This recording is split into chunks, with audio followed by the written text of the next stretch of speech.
From a sunny Beaver Stadium in State College, Pennsylvania, it's college football on Scarlet and Gray Sports Radio as the #2 Ohio State Buckeyes travel to take on the 13th-ranked Penn State Nittany Lions. Hi, everybody, and welcome into Scarlet and Gray Sports Radio's Countdown to Kickoff. I'm Tyler Danburg alongside Caleb Spinner. And Caleb, both these two teams meeting for the 38th all-time, and 14 of those games have been decided by one touchdown or less. Yeah, everybody knows Ohio State, Michigan, but as far as I'm concerned, Penn State is also a rival who should be at least regarded on a similar level to the Wolverines. We are expecting a packed crowd here. About 109,000 is the capacity of this stadium. Fans still filing in. We do have a decent ways away from kickoff, about 47 minutes. But this is going to be one that's going to get loud. It's going to be competitive early. Dare I say this is going to be the most competitive game Ohio State's had since week 1 against Notre Dame. Last week was the whiteout here in Happy Valley. This week, this afternoon, it's the stripe out around Beaver Stadium. Ohio State leads the all-time series 22-14, and they've also taken the last 5 games, but both these teams coming off wins as well. Ohio State 7-0 on the year, Penn State 6-1. And Penn State's lone loss comes to another Big Ten opponent, one Ohio State will play later this year in Michigan. That was a 41-17 contest. But you look at those past 5 games, right? Of course, Ohio State's come away with the win, but they haven't done it easily. You've seen a lot of times where Penn State either starts off with a lead in dominant fashion and Ohio State has to come back, or Penn State holds it down the stretch and it's 1 or 2 plays in the late going that get Ohio State the victory at the end. So by saying that this has been 5-0 Ohio State in the last 5 matches doesn't necessarily mean that the Buckeyes are going to come in and win easily. And we'll talk more about some of those previous meetings later on in Countdown to Kickoff. But first, let's recap what has happened the last 2 weeks for both these squads. First off with Ohio State, the defense was the story in last Saturday's win against Iowa, a 54-10 victory in which the Buckeyes forced 6 turnovers, 3 of them fumbles, 3 of them interceptions. And that was incredible. I talked a while on our Block O show and on our SGSR broadcast to this point that I was waiting for a game where all 3 levels, the front 4, the linebackers, and the safeties would play in tandem. They would all play together. They'd all complement each other. We were waiting for that game until last weekend. That was a fantastic defensive performance for Ohio State. Of course, their offense gets all the headlines, but the defense comes out of that one. Tommy Eichenberg, an interception. Tanner McAllister, one's up him, has 2. So it's just one time where you look at Ohio State and you think, wow, really good offensive team. And then you see the defense and you go, wow, really balanced team when you look at it all. 7 players had turnover-related stats. Zach Harrison happened to show out as well. He was Pro Football Focus's highest-graded college football player last week. Now, on the offensive side, the running game, Mayan Williams, Trevion Henderson, they got held to under 70 yards. Now, what do they have to do coming into this game to try and rewrite the script? They just got to shrug it off, because we've seen things on the other side where the passing game hasn't looked good in a week, and then the next week it's right back to form. So they've just got to have a short memory, forget about it, come in, play your game of football, and just dominate Penn State. The run game is something that Ohio State is good at, despite the stats from last week. They should not change their mentality of what they're able to do. They should not think that they can't run the ball just because of last week's performance between the tackles. They just got to come in, forget about it, and go play their game. As for the Nittany Lions, now 6-1 on the year. They got their 6th victory last Saturday night in front of 109,000 Nittany Lion fans decked out in the all-white at night. They avenged that Michigan loss you mentioned earlier at the show. They beat Minnesota 45-17, and Sean Clifford happened to shine the brightest. Yeah, he's going to be one of those guys that you look at through this game. He threw for 295 yards, 4 touchdowns and an interception, and his 4 touchdowns were to 4 different receivers.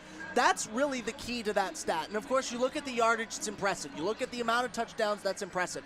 But you look to they were each to different receivers, and that speaks to how well Penn State can spread the football around. They can share the sugar.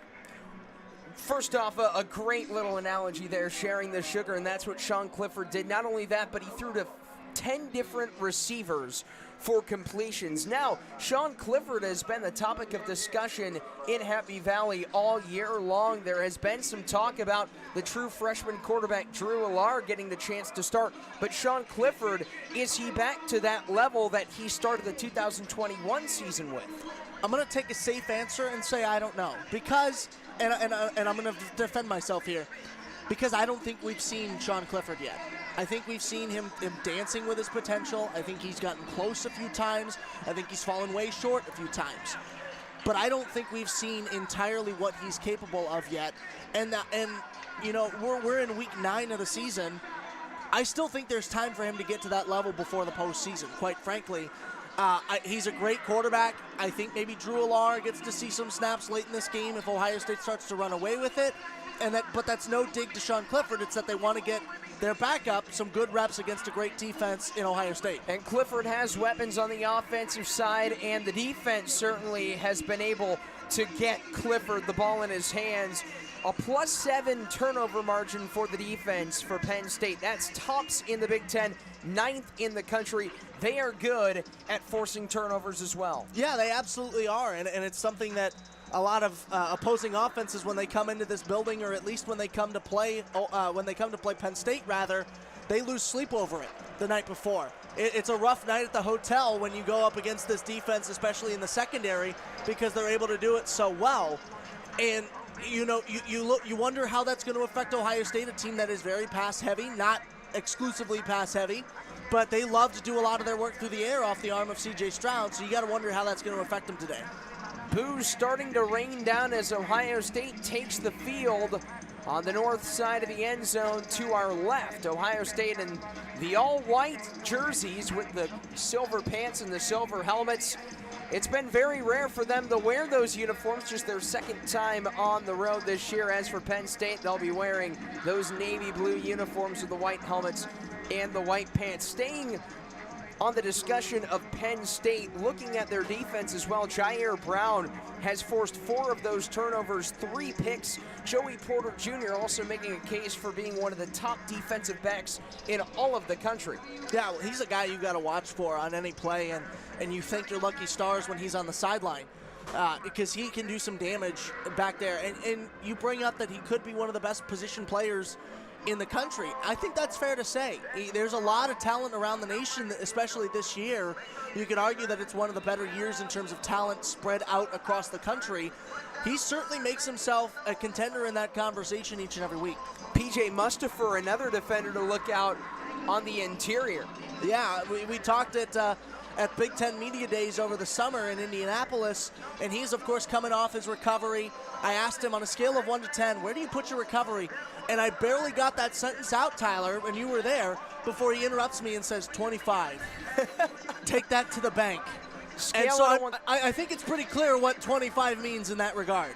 Scale out of 1 to 10 and you say 25, that means pretty good. Now switching to Ohio State, key storyline about their season all year long, it's been their offense. 2nd in the country in scoring offense, 4th in total offense, and although they got held to what was a season low 360 total yards last week against Iowa, they were able to expose some holes in the Hawkeye defense. And that's the big story. Yeah, 360 yards, it's not a typical weekend for Ohio State, but it's the best defense they played all season. If you can put short of 400 yards on a great defense, that should be the storyline right there.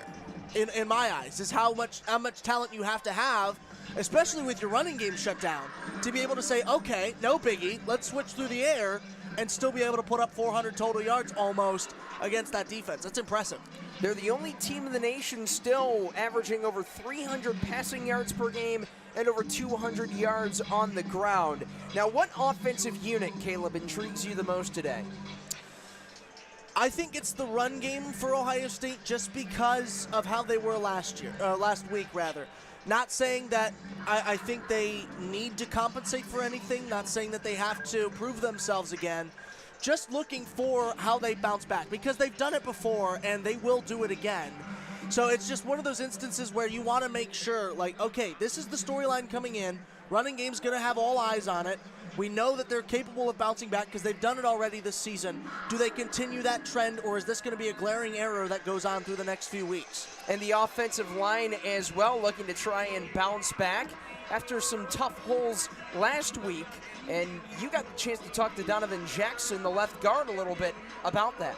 Yeah, of course, in the first quarter, about 2 minutes in, he goes on a double team and allows an untouched defender, Joe Evans, to come up the middle, sack C.J. Stroud. That hit forced a fumble, which was then scooped up and taken all the way back to the end zone for an 11-yard scoop and score touchdown. And those were the only 7 points that Iowa would score all game. Of course, they'd had a field goal later on, but that gave Iowa the lead early in the game, 7-3. That defense held Ohio State to a field goal on their opening drive. So, needless to say, with all of that, that was a big play, right? And you'd expect him to come over to the sideline, and he's got to be mad at his performance, and he's got to be expecting his teammates to give him some stuff for it. I'll say some stuff here, but the interesting thing to hear him talk about it was his teammates were encouraging over to the side, and not only his teammates but Ryan Day as well. He said it's something that we practiced in practice, and I just didn't execute it the way I should have. So he took full responsibility on it. He said his teammates hit him on the back. He said it's early, and they got right on with things. And then you look at how the rest of that game went. Those were the only 10 points Iowa would score all game. And here's Ryan Day talking about something else, his connection with Penn State offensive coordinator Mike Yurcich, and the fact that they happened to meet at Ohio State. Yurcich worked for Ryan Day on the offensive side, and now he's the offensive coordinator for the Penn State Nittany Lions. But there's an interesting story and an interesting connection related to C.J. Stroud, Ohio State quarterback. Give it a listen.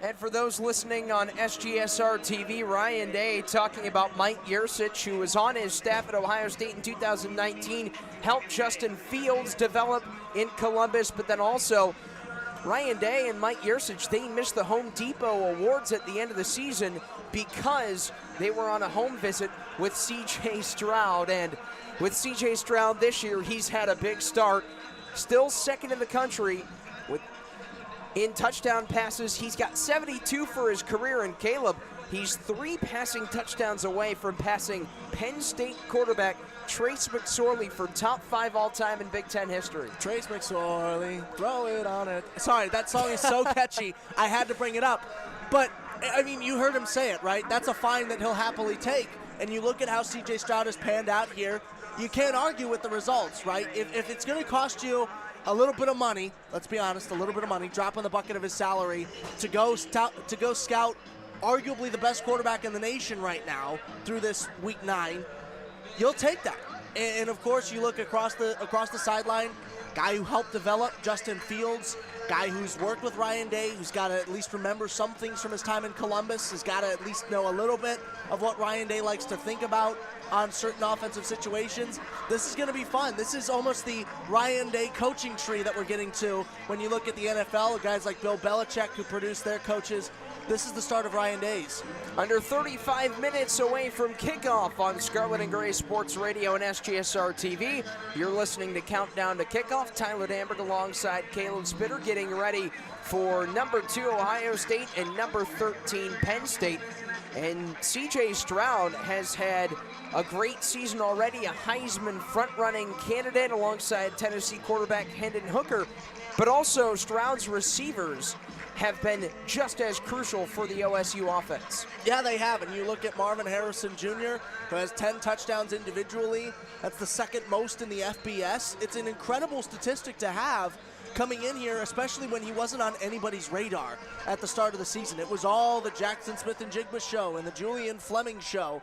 Nobody had Marvin Harrison Jr., number 18, highlighted on their spot charts. And now they most certainly do, including those NFL scouts. He's certainly a talent that can step up. And, of course, we're not mentioning everybody. Emeka Egbuka has been big. Cade Stover at the tight end spot. Mitch Rossi is starting to get his spots at the tight end position. He's coming in and being a threat for Ohio State. It's a constant who will step up and multiple hands being raised and saying, I got it. Brian Hartline, wide receiver coach and pass game coordinator, did say it's a next man up mentality earlier this week, and he's been saying that all season long. And a lot of coaches say that, but Brian Hartline is one of the few in the country who can say that and mean it. There's a difference between saying something and actually having the talent to back it up. Ohio State is a school that has such talent. And for Marvin Harrison Jr. and Julian Fleming, this is a lot more personal of a game because they're both Pennsylvania guys. Julian Fleming had Penn State on his radar, and James Franklin said that earlier this week, the head coach for the Nittany Lions. And then Marvin Harrison Jr. from Philadelphia, so not too far from here, a couple hours out. And then as for the tight ends, Caleb, Cade Stover, Mitch Rossi, G. Scott Jr., they all have caught touchdown passes as well, so they've opened up the passing game for Stroud. Yeah, they have, and they really diversify this offense into being the threat that it is. A couple teams will come in, and, you know, they usually have one or two good players, and you can, you know, double team them if you have to, take your chances with everybody else on the double teams, but not Ohio State, because they have a next man up mentality. Like I said, going back to that last question, the next man up mentality is real for Ohio State, and it's something that they're threatening. When you look at the Wisconsin game, right, Cade Stover having 2 touchdowns as a tight end, he led receivers in receiving yards at that first half. That's not what a tight end does.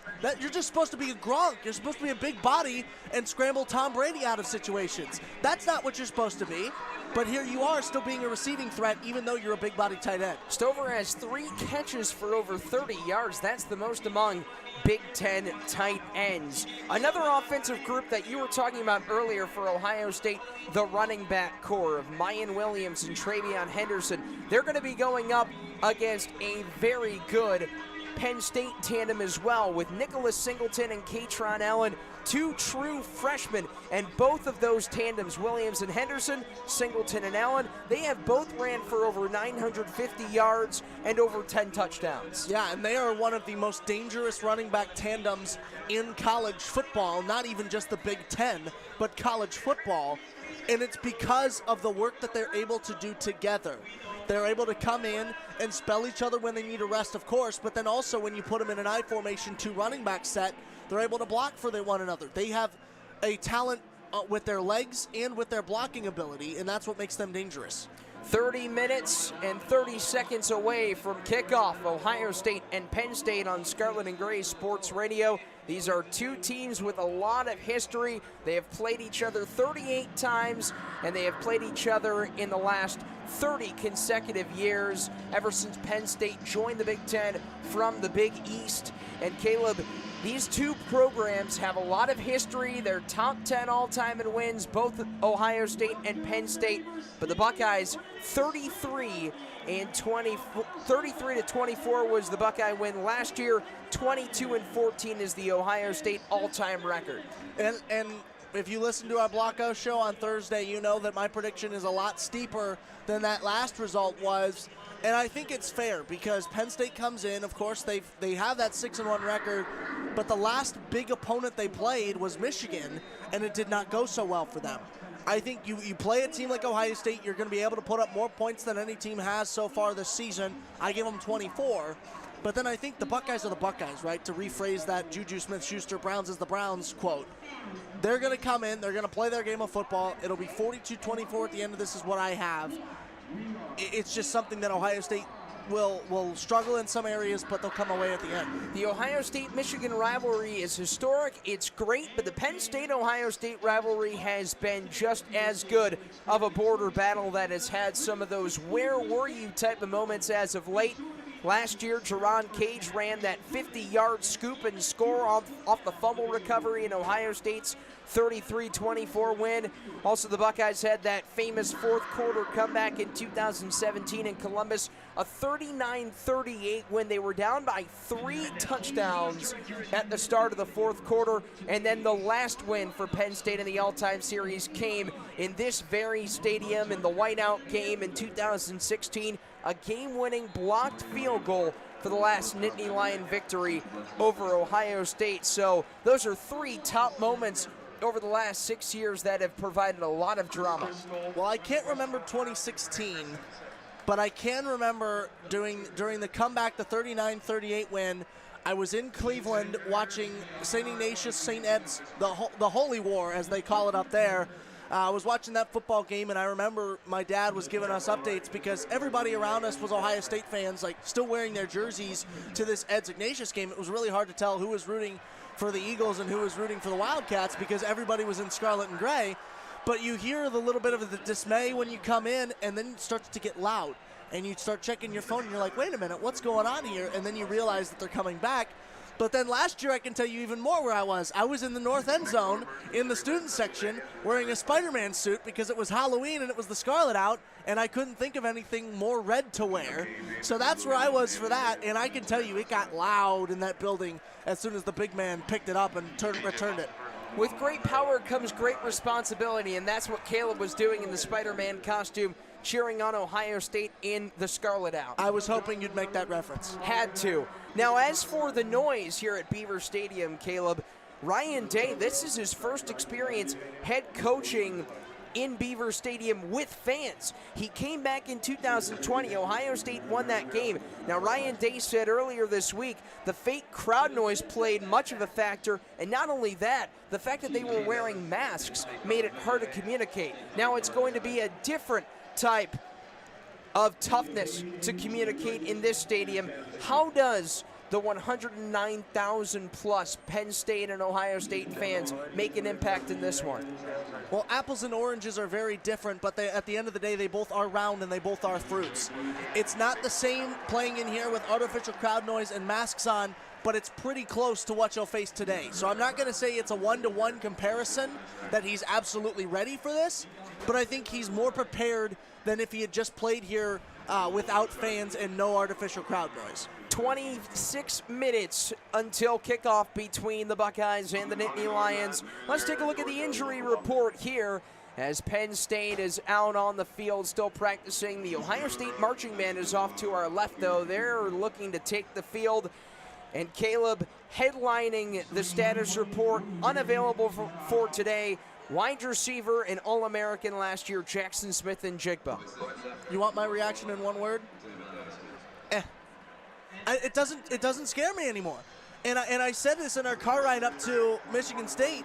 It's like, could you imagine a world that we live in where you look at a roster like this where with so many inactives and you think Ohio State's fine because of that depth that we've talked about so much. And I'm not going to revisit it because we've talked about it a lot. But Ohio State, frankly, has so many more options at wide receiver specifically that Jackson Smith and Jigba being unavailable does not concern me in the slightest. I think they won't play him unless he's ready to go.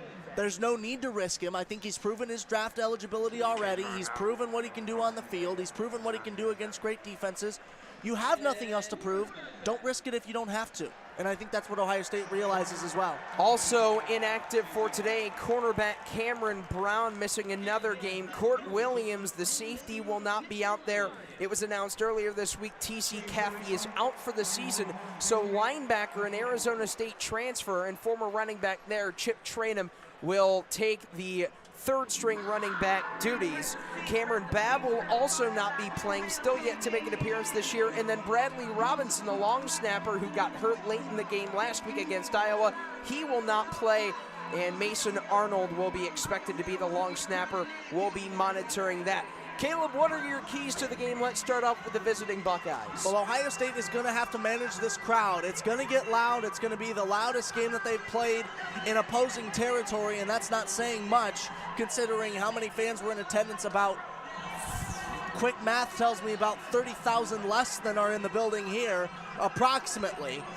So they're going to have to manage the crowd. They're going to have to communicate with each other, and they're going to have to play like they're at home. And then for Penn State, what are you looking for them to accomplish this weekend? Shake the headlines off. Ohio State coming in, number 2 team in the country, best team in the Big Ten, dare I say. There's going to be some people who disagree with that, and frankly they should, because Michigan looks good so far. But this is going to be the biggest test that they've had, and maybe the biggest test that they have left on their schedule. So you've got to wipe the slate clean. You've got to say, we don't care about the numbers right now. It's always 0-0, depending on, no matter whether we're winning or losing at the time. Go out, play each drive like it's its own separate deal, and go in and do what you're known for. Sticking with the Nittany Lions, who's a headlining player to watch? I'm going to go with the obvious one, Sean Clifford. He had a big game against Minnesota. Does he step it up against Ohio State? Is he that same formation? Is he that same? I looked out the window and I saw the band, so formation went out of my mind. A bit of a misspeak there. Is he in the same form as he was last weekend? What does he look like against this Ohio State defense that we've talked about, how good they are through this game already? There's a lot of questions on my mind about him, not necessarily all bad ones, just needing to prove himself to the Penn State faithful. As for Ohio State, who's your player to watch? I think it's going to be... This is tough because I have a few that I could go with here. Let's hear them. So I'm thinking the running game, right? So I'm thinking Travion Henderson and Mayan Williams because those two both share the reps, so you can't really pick, oh yeah, focus on the starting running back because they both basically hold that title at few points of the season. So I want to watch them, see how they bounce back. I want to see C.J. Stroud. He had a few picks last game that you want to see how he bounced back from those. And then I think you look at the front line. They have been great all season except for that blunder in the first quarter. How did they respond going into this game? 22 minutes away from getting kicked off between the number 2 Ohio State Buckeyes and the 13th ranked Penn State Nittany Lions as the Ohio State marching band goes into Script, Ohio. Let's take a look at the weather report. Here in State College, a beautiful sunny afternoon. Here at Beaver Stadium, 47 degrees the game time temperature, not one cloud in the sky, a beautiful canvas. You can see the mountains off in the openings on the right and left sides of Beaver Stadium. Should be a great afternoon for football with temperatures getting into the low 50s. That will do it for Countdown to Kickoff on Scarlet and Gray Sports Radio and SGSR TV. We've got number 2 Ohio State and number 13 Penn State kicking off in about 21 minutes, and we will be joined shortly by Matt Goldman and Kole Emplit for the play-by-play on Scarlet and Gray Sports Radio. That will do it for Countdown to Kickoff alongside Caleb Spinner. I'm Tyler Danburg signing off. We've got Ohio State and Penn State coming up next on the official student radio network of Ohio State Athletics.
Welcome in to Scarlet and Gray Sports Radio. We got a good one today for you, folks. Number 2, Ohio State set to do battle with home team number 13 Penn State here in Happy Valley. I'm Kole Emplit, joined by my partner Matt Goldman. And Matt, we got a Big Ten Conference showdown today here in Pennsylvania. Top 13 matchup here in Happy Valley. Couldn't ask for anything better. Ohio State, Penn State, a great rivalry that Ohio State's owned in the last couple of years. But this is a hostile environment that the Buckeyes are ready to face off on national TV in front of a big sold-out crowd here at Beaver Stadium. Great environment by the students and the fans and the stripe out. It's really fun to see him. Glad to be here. It's an incredible atmosphere, and like talked about, a rivalry that's been so close these past couple of years. Ohio State, however, has won 5 consecutive games against Penn State. However, those last 6 meetings have been decided by just 6.5 points. It's an intense environment. You could say this is the true first road game Ohio State has at Penn State this season. This is a big test for Ohio State. They really have not faced any of the top teams in the country. Notre Dame at the time, rankings-wise, was one of the top teams. Ohio State did end up winning that game. But right now, Penn State's proven that they are one of the better teams in the country. They did lose to Michigan 2 weeks ago, but they bounced back against Minnesota 45-17. Sean Clifford, the quarterback for Penn State, he looked really good in the pocket last week. 4 touchdowns, 295 yards. This Penn State team, Joey Porter on the other side for defense, is one of their better players. And then they got a really good running back tandem in Nicholas Singleton, Kayvon Lee, and Katrin Allen. I'm ready for this one, Cole. And I think you hit it best. Sean Clifford is going to need to have a great game if he wants to stick with his Ohio State offense. Sean Clifford, like you talked about, 4 touchdowns last week against Minnesota. Big Ten Offensive Player of the Week. He's got to have some momentum coming in today's game. And you talked about it. Similar to Ohio State, Penn State has a great duo in that backfield with Nicholas Singleton, Katrin Allen. Those two are averaging more rushing yards per game than 46 FBS teams, including 5 in the Big Ten. An extraordinary number for that backfield. Totally agreeing with, for Penn State right now, one of the keys to the game, and we talked about in our pregame show on the Block O show, is just run the ball. Ohio State, they do have one of the better defenses in the country, but Penn State can handle with their offense and the way they've been playing so far, and we're about to kick it off here. I just can't wait to watch this game. And just moments away here, as Penn State and Ohio State take the field, Ohio State in their white jerseys will be going left to right, and they will receive first.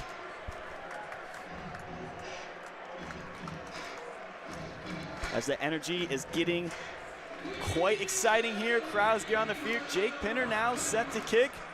As we will rocking right now around Beaver Stadium. This Penn State crowd is excited for this one.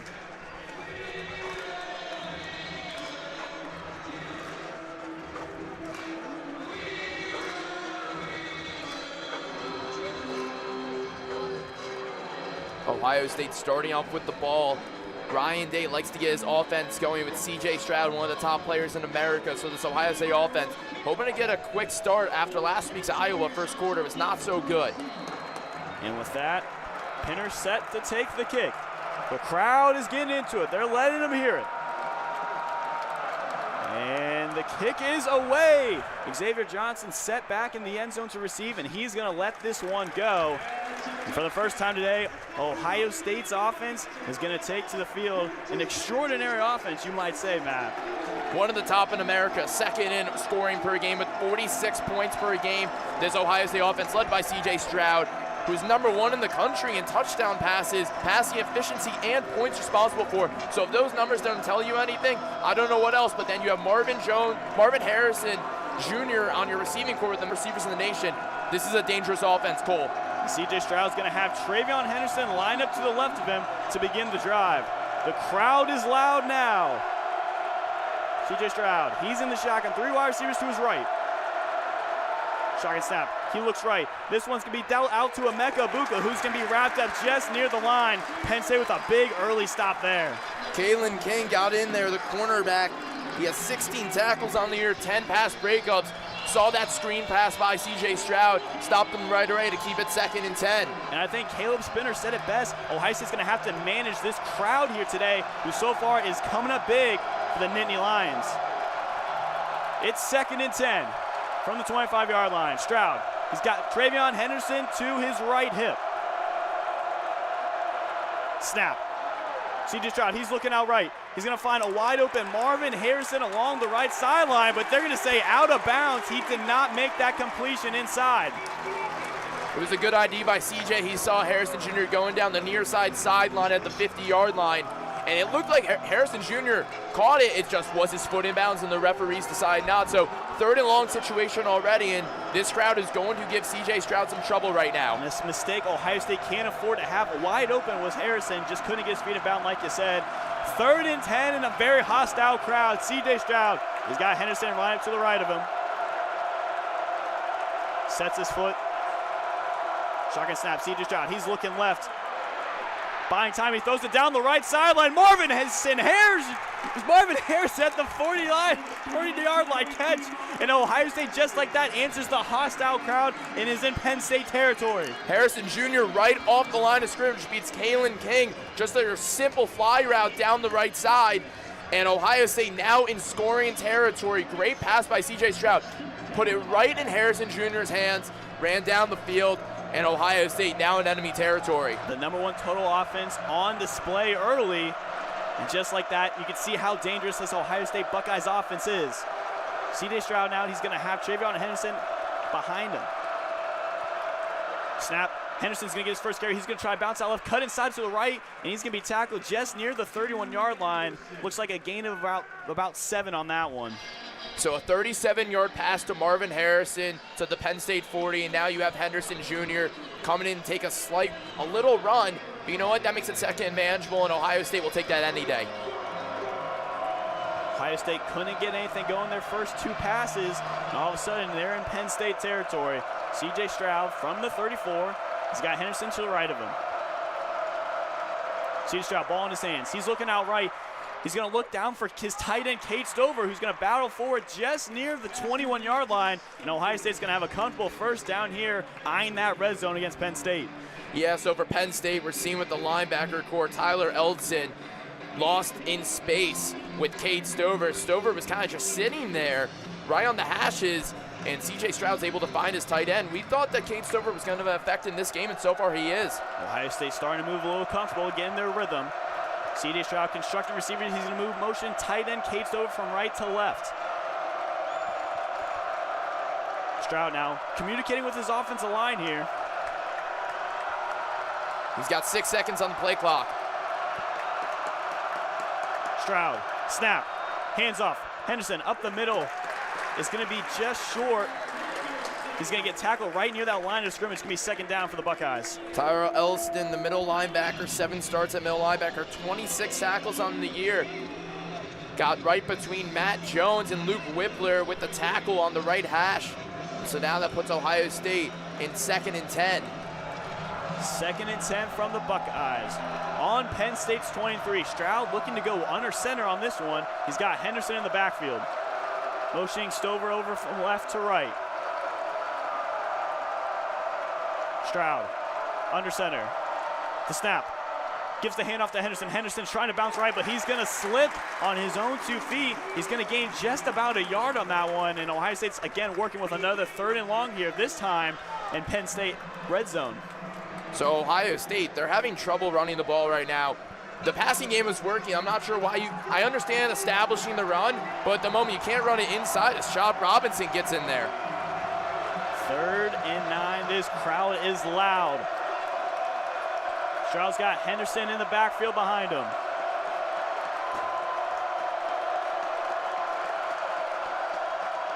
He's going to dress his line, talking with his center, Luke Whippler. He's going to go pull back out into the shotgun. Now Henderson to the right hip of him. Stroud, snap.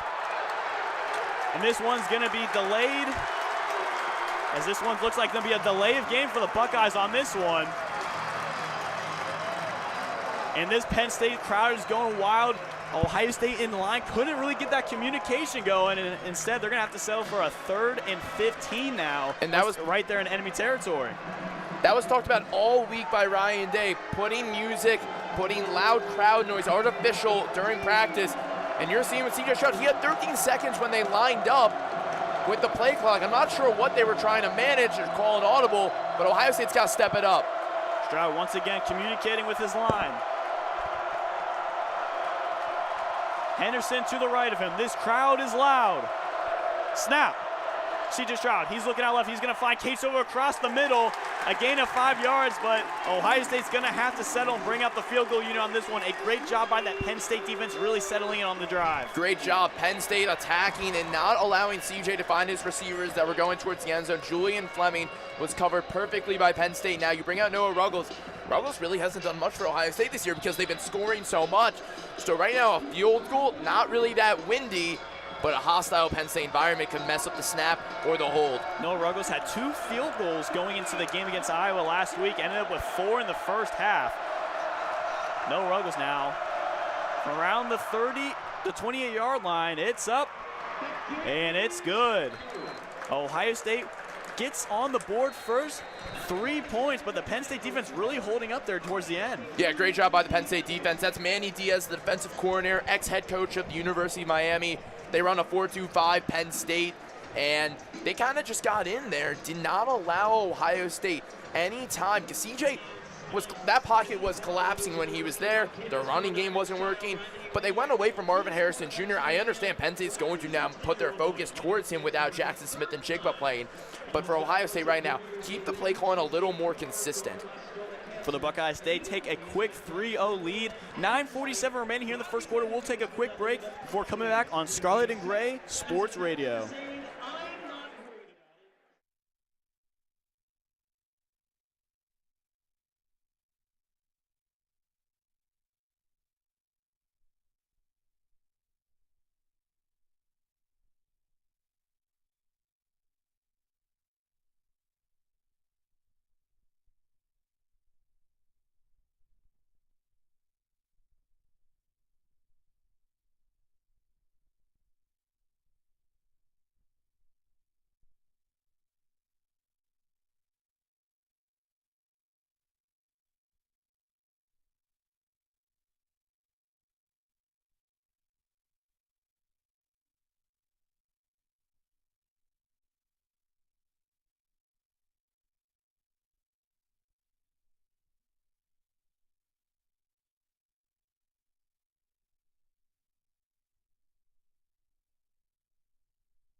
And welcome back into Scarlet and Gray Sports Radio. If you're now just tuning in, Ohio State led a great drive down the field, 9 plays for 55 yards, before ending up settling for a field goal where Penn State got him to get a delayed game, something we've seen so much here at Beaver Stadium across the years, that crowd really getting into it. Yeah, and Ohio State had 60 total yards on that drive just for 3 points. Ohio State's the #1 red zone scoring team in the nation. They were 100%. So for Ohio State, now that's their first time in the red zone without a touchdown. Jane Fielding's going to kick this one away. And this one's going to be fair caught. And Penn State and company will take the field for the first time today. We talked about it. Sean Clifford coming off 4-touchdown performance against Minnesota last week, earning Big Ten Offensive Player of the Week honors. He's got a challenge ahead of him now going against a revamped, resounded Ohio State improved defense under Jim Knowles. The all-time completion leader as of last week, 722 completions in Penn State history. Sean Clifford's an experienced quarterback. He's been through Ohio State before, but this is a new defense with Jim Knowles, as you said. Sean Clifford now trying to get the Penn State offense to go. He's got Caden Trout in the backfield. He's going to hand it off to him, and Allen's going to cut up, and he's going to get a solid 5 yards on that one. A great job by the freshman from ING Academy. Allen with a quick 5 yards to start off this Penn State offense. You're seeing Penn State already. No Nicholas Singleton to start the game because they have a three-headed monster in the backfield, so they're going to change it up and try to throw Ohio State off as much as possible. 2nd and 5 for the Nittany Lions. Clifford's going to have Allen to the left of him. He's going to motion his tight end, Brent Strange, from left to right, and he's going to look out wide. He's going to find Parker Washington, who's going to fight his way just near that first-yard line, near the 39. It looks like it's going to be he looks like he did stretch the ball from that one, and Penn State's working with a fresh set of chains here. Parker Washington leading the team in receiving yards this year. Coming into this game, he had 30 receptions, 388 yards. So Parker Washington, also a dangerous returner, a speedy guy. 1st and 10, Clifford's got Allen to his right hip. He's going to motion 3 out now to his right side. The Penn State crowd, some oohs and ahs here. Clifford now all alone in the backfield. He's going to find Washington again, this time across the middle. And just like that, Penn State with another first down, and they're starting to build a nice little drive of their own. So Penn State starting off hot against Ohio State. When I saw them live in Ann Arbor, they were not able to do the same. They were not able to get their passing game going. And Penn State's going quick here. Clifford snap. This one's going to be handed off to Allen. He's going to fight up the middle. Looks like to about a gain of yard on that one. It's going to be tackled just near the 47-yard line. So for Ohio State right now, no Cam Brown, as Tyler and Caleb mentioned in the pregame. That will be a test for Ohio State's cornerbacks, but Ohio State's secondary is pretty experienced, and I think this will be a good test for Clifford today. Sean Clifford and company working with the 2nd and 9 now. Clifford's going to roll out right. He's going to look for Allen on that one. She's going to lob it over his head. Didn't want to give a too dangerous play, and now Penn State faces their first 3rd down of the afternoon. Javante Jean-Baptiste and Denzel Burke both got in there to cause some pressure and allow for the incompletion against Washington. Denzel Burke, who struggled a lot this year, Cole, hoping to have a big game today. We saw Burke in his freshman year. He was an all Big Ten player. This year, he has struggled immensely. Now Penn State's going to go 5 wide out here, 3rd and 9. Just near the 50-yard line. Penn State knows that they need to be able to keep up with this Ohio State offense. They have to be able to get a quick drive here. Clifford snap, he looks out left immediately. That one's deflected in the air, and that is intercepted. Zach Harrison comes up with a huge interception. And the Buckeyes are rallying now. What a great play by the defensive end. And I think people need to give credit to JT Tuimoloau. Tipped the ball at the offensive line, allowed for his buddy Zach Harrison Jr. to get in there and get the interception. What a change of momentum in this stadium, Cole. Ohio State looked like they had given it to Penn State on this drive. Penn State was marching down with Parker Washington, and then all of a sudden, tip ball drill, Zach Harrison Jr. completes it, and now Ohio State, they're at the 39-yard line of Penn State with their offense back out on the field. 6 turnovers last week against Iowa, and they've already forced one early on against Penn State. Ohio State's offense back on the field. Stroud under center motion, Stover and Rossi from left to right. He's got Henderson in the backfield. Across the middle, Marvin Harrison's going to come, but he's going to hand off to Henderson, who once again, this Penn State defensive line coming up big, just getting back to the line of scrimmage on a left-handed run. Ohio State's running game is not working so far, and for Ryan Day right now, you don't go away from the passing if it was working earlier. I get the offensive line's having a little trouble as they did against Iowa, but try and get your playmakers the ball. You have some of the best receivers in America, and try and get your weapons involved. 2nd and 10 on the 39-yard line. Stroud, he's got Henderson to the left of him. 2 wide receivers to the right. Snap, he's looking out left. He's going to fire one this near the sideline to Cade Stover, who's going to come up just for about a gain of 4 yards.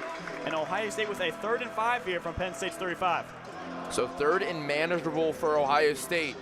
Do they test the waters and use their running game that has not been working so far and come up with only 6 points possibly in total? Or do they use Marvin Harrison Jr., Emeka Abuga, Julian Fleming, or Cade Stover, some of the weapons that you have on the outside? Ohio State's going to send 3 wide receivers to the right, 1 to the left.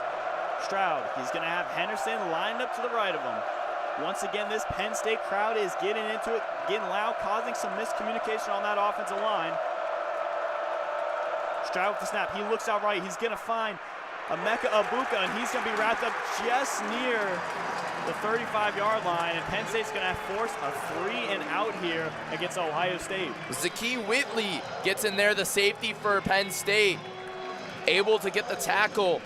So the idea was to get Emeka Abuka on a screen pass to go down the field, and Penn State's been able to stop that so far. So you go 2 screens, and you're not successful in either of them. It's just an interesting play call by Ryan Day. So now you have a 48-yard field goal for Noah Ruggles. Noah Ruggles, who made that first one just a couple minutes ago before Ohio State forced a turnover, this time from 48 on the right hash. The kick is up, and that one is sailing right, and that's going to be no good. Despite forcing the turnover, this Penn State offense is coming back on the field, revamped and with the juice from the crowd. An energy booster for Penn State, just like that. Ohio State, you thought they were going to march down the field with only 40 yards to spare till the end zone, but Noah Ruggles misses his second field goal of the year. So Penn State right now, the momentum in their favor, and they have good ball placement right now at the 35 of their own. So for Ohio State on offense, it is very interesting to see the way Ryan Day has called this game so far. You have Mayan Williams, who has not played so far. Williams has been the better running back out of the two this year between him and Travion Henderson, respectively. So for Ohio State, going away from Marvin Harrison as well on that drive. Emeka Ibuka not successful in the screenplay. Ohio State's offense a little out of sorts, and this is what Ryan Day's been a little inconsistent in his play calling this year.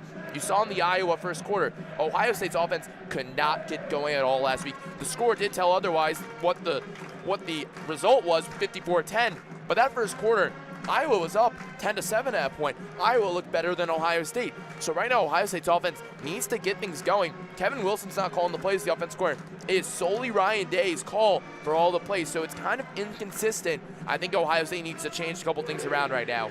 Both teams starting to settle in. Penn State will have great field position on their own 35-yard line when we come back.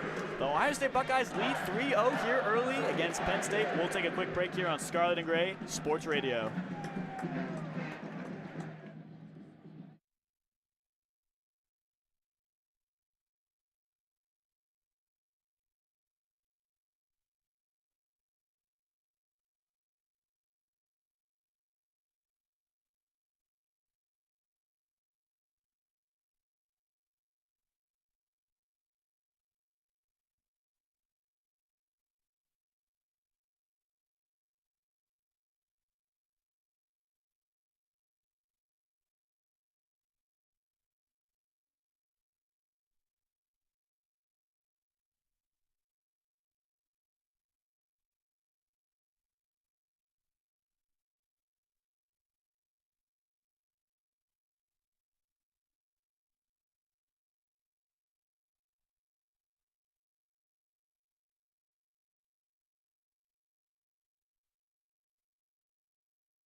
Welcome back in on Scarlet and Gray Sports Radio. If you just missed it, Penn State forcing Ohio State with a 3-and-out after an interception. Noah Ruggles with the miss on the field goal.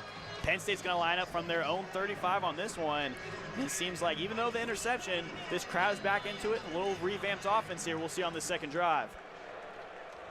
Clifford now, he's going to have Allen working with him to the left of his hip. Three wide receivers out wide, a tight end at the end of the offensive line to the right. This one's going to be handed off to Allen. Allen's going to try to bounce out right. He's going to cut in near the 40-yard line. And another good pickup for Allen on that one. About a gain of 6 on that one for Allen. He's had a great game so far on the ground. Totally agree, Cole. Ohio State not able to stop the run at the moment, and it's not even Nicholas Singleton in the game. And they're going quick. Fakes off to Allen off the play action. Clifford now looking out left. He's going to have to dump this one off to Strange. He's going to pick up just about a yard on that one. And just like that, a quick 3rd and down now for Penn State. Penn State's always utilized the tight end really well in their career. With Mike Gesicki, Pat Freiermuth, some of the guys in the NFL. Strange is the next one. He's a Mackey Award watch list player. Came into this game with over 280 yards in the air. So Brenton Strange, a good player to watch for Penn State. 3rd and short. 3 yards is all needed for the Nittany Lions to move the chains here. Clifford in the backfield. He's going to have Allen to the left of him. Clifford now in the pocket. He's looking out left. And this one's going to be intercepted. And they are going to call it intercepted. JT Tiumaloa is a second of the game for Ohio State. After deflecting the first one, he gets another one, and Ohio State's offense is back on the field. Now, who would have thought that the 2 interceptions come from defensive linemen? Out of all players on this team, defensive linemen have the interception so far. Tiumaloa, the tip to Zach Harrison last drive. Now he gets the interception. Great job by him for following the tight end right there. So Ohio State, that's the Jim Knowles difference compared to the last couple defenses. You have your better players trailing on the outside. Tiumaloa has shown that he has the speed. He's not the Leo on that play. That was Jack Sawyer on the other side. So Tiumaloa comes on over, finds the tight end. He drops back into coverage as Ohio State was supposed to do. And just like that, Ohio State, second turnover of the game. Unbelievable. A great job by Tiumaloa on that one, forcing Ohio State now their second turnover of the day. 6 last week against Penn State, 2 now against Penn State. 6 last week against Iowa, 2 early on today against Penn State. And this Ohio State offense back on the field. Let's see if they can do something. This Penn State defense has been a good job so far, limiting them in the red zone. But we'll take a quick break here on Scarlet and Gray Sports Radio. Ohio State leads 3-0 early against the Penn State Nittany Lions.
And welcome back in to Scarlet and Gray Sports Radio.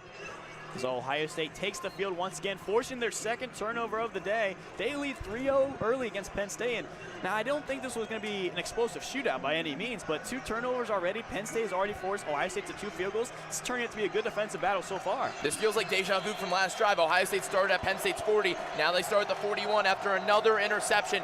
But can Ohio State this time get the result that they want and get in the end zone? And this time coming out the offense is going to be Mayan Williams. He's going to get some reps now. He's going to be the right hip of C.J. Stroud.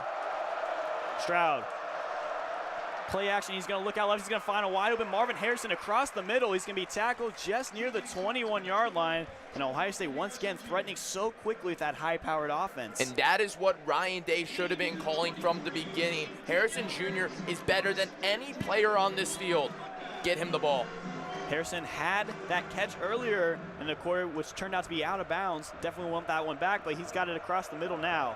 Ohio State on, looks like the 23, 24-yard line.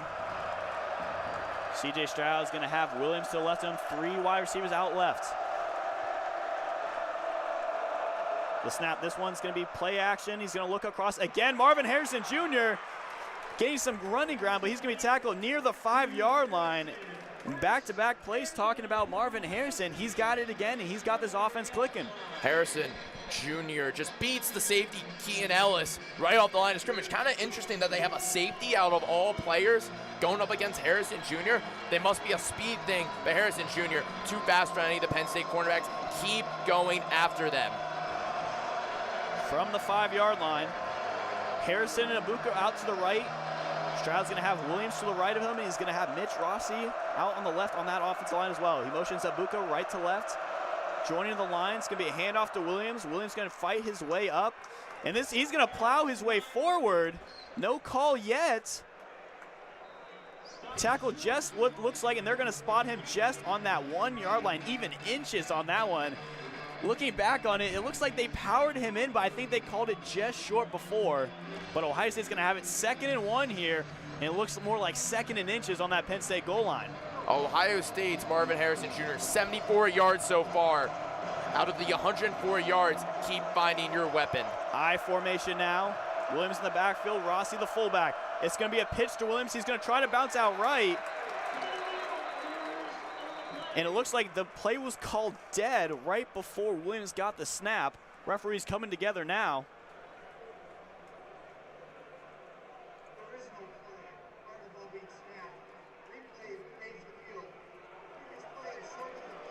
And actually looking back at the last play with Mayan Williams trying to get into the end zone, the replay officials signaled down to the officials on the ground, and they're going to look at this one again. A little late on the call on that one, Matt, but regardless, they're going to look at it again, and it really did seem like Mayan Williams did get in on that first attempt. Yeah, I think Mayan Williams crossed the line, the goal to cross, but you know, Ohio State kind of got bailed out right there on that play, because if that play went through, I think Ohio State was losing yards on the play. Kind of interesting how the replay officials call it down that last second, and everyone thought it was a penalty, so either Ohio State was moving back or they were moving up half the distance to where they were, and it looks like people are pointing that Mayan Williams might have crossed the line to gain. And you definitely see the ball in his head go in the end zone. It's just, where does that knee initially go down? We can't quite see it. Or the elbow. Yeah, we can't quite see it from the replay. But I think you're right on that one. Ohio State had it second in inches regardless of what this outcome happens to be. The pitch out right, and they were going to get wrapped up for at least a loss of 4 yards on that one. A little bailout like you mentioned. And we're still looking at it as we speak right now. But a great job by Ohio State on this second drive, and specifically Marvin Harrison Jr., 3 catches for 74 yards. He's getting that offense grooving now to late in this first quarter. It will only be overturned if it's indisputable evidence that the replay officials see upstairs. So right now, is there indisputable evidence to be a touchdown? Here we go.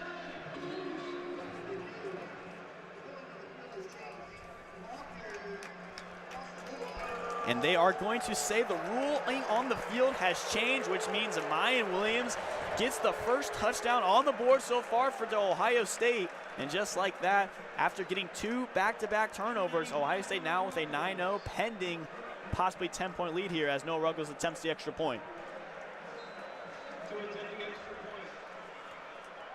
Jesse Mirko to hold.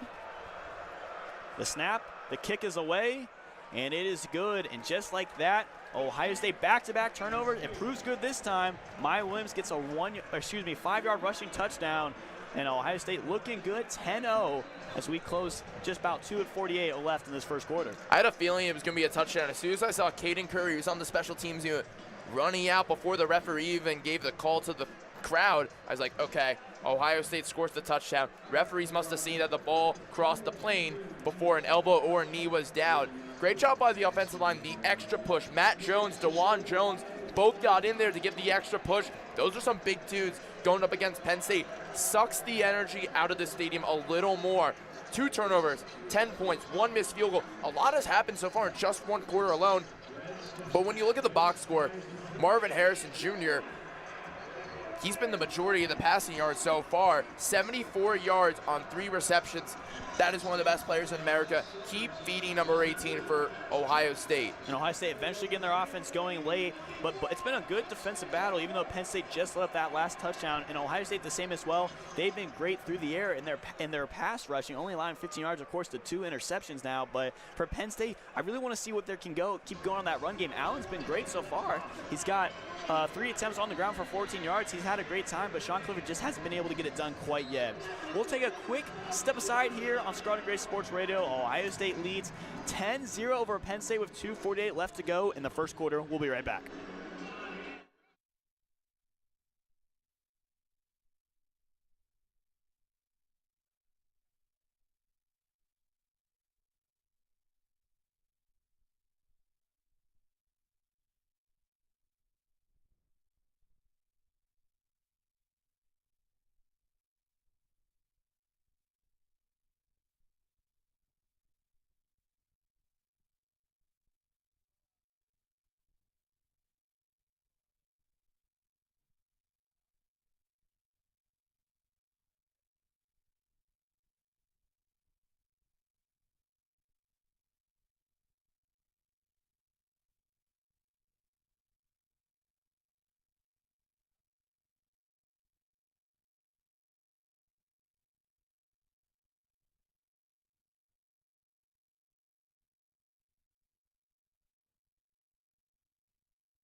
And welcome back in now on Scarlet and Gray Sports Radio. If you're now just tuning in, Ohio State takes a touchdown after what was a reverse call with Mine Williams pounding into the end zone. Ohio State now leads 10-0 against Penn State in a game where their defensive has been really holding up 2 back-to-back interceptions as Jaden Fielding takes the field now, and this one will be set to go.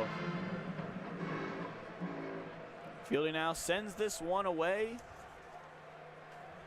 And it's going to be another fair catch for Penn State. Sean Clifford and company coming back out on the field, and Clifford, so far on the day, only 15 yards, 2 interceptions, which both could go either way. The first one was a tip pass, but Clifford's really got to get his mojo working now, see what he did last week against Minnesota, if they're going to have any chance to keep up with this high-powered offense. Yeah, so Penn State, they had 2 drives that lasted 4 minutes and 2 minutes apiece, both resulting in turnovers. Right now for Penn State, the running game was working. Keep going. That's the safest bet for you guys right now. Their running game has been going under Katrin Allen, but now it's going to be Nicholas Singleton, the other freshman in this duo, in the backfield now working with Penn State. Clifford, and he's going to hand it right up to Singleton. He's going to cut up the middle, and that's going to be a quick 5 yards. Matt, we talked about between these 2 freshmen, they've been a great tandem for Penn State this year, and they're quickly picking up the yards on the ground. They have a lot of versatility in this backfield with Singleton, who's rushed over for 560 yards so far this season. Clifford now in the pocket, and he's going to unload this one to Singleton outright. Singleton's going to pick up the first down. It's going to be tackled just around the 36-yard line. Penn State quickly moving the chains on this drive. Some safe offense by Penn State. Very disciplined in the offensive line and well as in the tight end room. No holds on that play. And again, Penn State going quick. This one's going to be a dump out pass outright for a screen. That time, that was from Mitchell Tinsley. It's going to be a pickup, just a couple on that one, but we're seeing it from this Penn State offense. They're going quick. They're trying to catch Ohio State's defense off guard as best as they can. That's their 4th screen pass play of the game. I wonder if that's by design in order to use their speed right off the line with Parker Washington, Tinsley, and Lambert Smith to use full well advantage against these young DBs of Ohio State. 2nd and 7 now for the Nittany Lions. Sean Clifford, handoff. Singleton up the middle. He's going to gain just about a yard on that one. And after picking up a quick first down on the ground, Penn State now faces a 3rd and 6 and what has been a really good Buckeyes defense so far today, especially on that defensive line. This is a great group of defensive ends and defensive tackles in for Ohio State. Tyleek Williams, Michael Hall on the inside, JT Tumalal and Zach Harrison, who have been the playmakers so far on the outside. Clifford, he's going to have Singleton to the left of him from his own 40-yard line. 3rd and 6. He's going to motion Washington over from right on the 40-yard line. Clifford now in the shotgun. He's looking out right. He's firing this one down the right sideline. That one was intended for Harrison Wallace, but that one's going to be incomplete. And Ohio State's going to get that defense off the field once again. And they have just held up so greatly so far. They have not allowed Penn State to get into their own territory yet. We talked about how Denzel Burke struggled immensely coming to this game. Great job being disciplined, not holding on Wallace III and allowing for Ohio State to have to get the ball back. Penn State, the offense right now, you had Parker Washington earlier in the middle of the field and screen passes. Keep going to that. It's kind of like Michigan State. They went away from their best players in Jalen Reed a couple weeks ago. Barney Amore now set to punt for Penn State, and this one is away. And this one's going to be fair caught, and Beko's going to let it go just into the end zone on that one. Ohio State's going to set up shop from their own 25-yard line. A great job so far from this defense. We talked about haven't allowed Penn State to get into the territory yet. 2 turnovers, and now another punt. And this is the dangerous game now Penn State has to battle. You stopped Ohio State a couple times, but allowed up that last touchdown. If Ohio State builds up a good drive, goes up another score, it's going to be really tough for this Penn State offense to really keep up with them at that point. I agree. The life might be sucked out of the Nittany Lions at some point. If Ohio State were to march down this field 75 yards into the end zone, it is about to be the end of the first quarter, but going to the second quarter, still down, possibly 17-0, could really change the way this game is shifted. Stroud and company back on the field. Mayan Williams is going to be out there to his right hip. Stroud fakes the handoff. He's coming under pressure, but he's going to evade. He's going to roll out left. He's going to take this one on his own. He's going to pick up just about 3 yards on that one. Didn't see his intended targets, but a good job by Stroud to get out of the pocket. Pick up a couple there for the Buckeyes. We don't see the pocket awareness from CJ Stroud often, but when we did right there, excellent job by CJ. Realizing my playmakers are not open. I need to leave right now. He has not been the most mobile quarterback, and anyone would tell you that. Even CJ would say that. He gets outside, gets a couple yards, and Ohio State, now they're in a 2nd and 6. 2nd and 6 for the Buckeyes. 10 seconds to go here on the game clock in the first quarter. Stroud's going to motion Abuka from right. Assuming left to right, he's going to hand off here. Williams is going to battle just near that left sideline, tackle outside the 29-yard line. And I think he's going to be just short of that first down marker. And it looks like Mayan Williams could be hurt on the Penn State sideline. Williams is down right on that sideline. He's laying on his back. He's going to get some of his coaching staff, training staff out there now, right in front of that Penn State sideline, and he's really not moving on the ground. An unfortunate scene right now we're seeing in Penn State. But for Ohio State, they start off well. Mayan, great run. You do have Travion Henderson, but this is a really thin running back room after losing Evan Pryor in the beginning of the season, before the season even started. So you have DeLon Hayden, number 5, the freshman, as the backup now, Travion Henderson, depending on what's wrong with Mayan.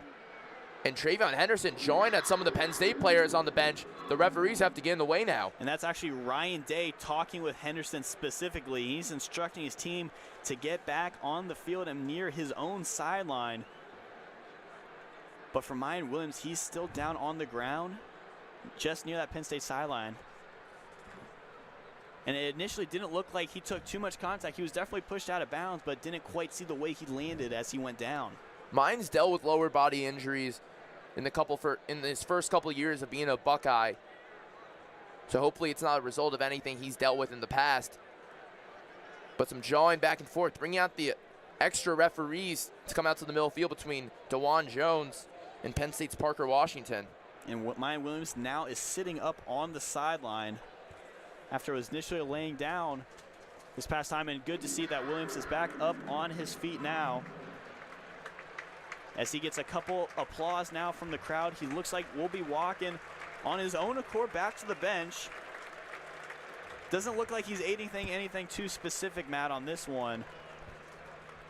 Maybe just initially got taken the wind out of him, but he's walking easily back to the bench now. Travion Henderson will presumably get some more of the snaps, but as we talked about earlier this week, Pryor going down earlier on in the season, now Chip Trainum actually spoke with the coaching staff as well, saying, hey, whatever you need me to do, I'll plug in and do it. He got some reps this week in practice as that 4th-string running back, and we saw it even today in reps.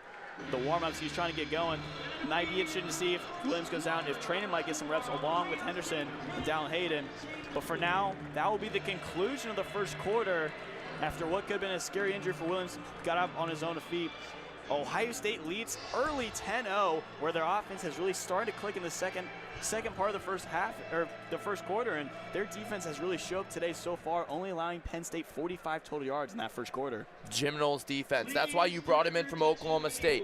You gave him a blank check, and now Jim Knowles is here leading the defense. They're a top 10 defense for a reason. They have the defensive coordinator. They have their guy, and they're using their playmakers to their advantage. It's very opposite of what was going on last year. We'll take a quick step away here. We'll be back for the second quarter. Ohio State leads Penn State 10-0. We'll be right back.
And welcome back in to Scarlet and Gray Sports Radio. And Matt, just before the end of the first quarter, Mayan Williams took a hit out of bounds, got up on his own accord, but what's the update that you've seen on him? It looks like Mayan Williams coming out of the tent now, walking on his own 2 feet, needing no help. Not sure if he's going towards the locker room or he's coming back towards the bench to be with the team. This is interesting to see what Mayan Williams will do. But Ohio State right now, they got a 3rd and 1 situation in their own territory. We'll keep it updated on Williams' status. He was pushed out of bounds. It is going to be a 3rd and 1 here to start the second quarter. Stroud is going to go under center. He's going to motion Stover from right to left. Mitch Rossi and Travion Henderson in the backfield. Hand off to Henderson. And Henderson's going to be just short of that first down marker. They got at him at his leg on that last one, bringing him down. And Ohio State's going to have to be forced to punt here after what could have been back-to-back turnovers and now another drive. Penn State defense coming up big for that one. Mayan Williams heading to the locker room as we speak. Not a sight you want to see for Ohio State. What they're saying on TV is that he landed on his wrist and possibly broke it, so that is something not good for Ohio State. Now they punt the ball away for the first time with Jesse Mirko. Jesse Mirko set to punt. And it's going to be Parker Washington, the sophomore from Sugar Land, Texas, set to receive. The punt is up. This one's going to travel just near the 21-yard line. Washington's going to take this one back. And he's going to be wrapped up, looks to be around the 26-yard line. And for Sean Clifford and this Penn State offense, they need to get something going. They've had back-to-back turnovers before having to put out a punt. Their running game has been good between Singleton and Allen. They have 21 yards on the ground through 5 attempts, but the passing game has just not been there so far for Clifford. I agree. Sean Clifford does not look great in the pocket. The pocket is collapsing sort of quickly as Ohio State's defensive line's been penetrating really well.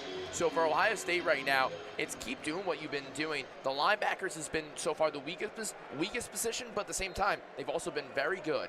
Clifford's got Strange and Johnson's 2 tight ends to next to him. He's got Allen in the backfield. This one's going to be fake handoff in the play action. He's going to look out right. He's going to find Washington. Washington's trying to get around defender. He's going to stay up on his own feet, and he's going to fight his way for the first down. But in the backfield now, a flag was thrown on that last one. And it looks like James Franklin is yelling at the referees. That flag looks like it's going against Brenton Strange, going to back it up. Him and JT Tumalal were jawing at each other. Let's see what the call is.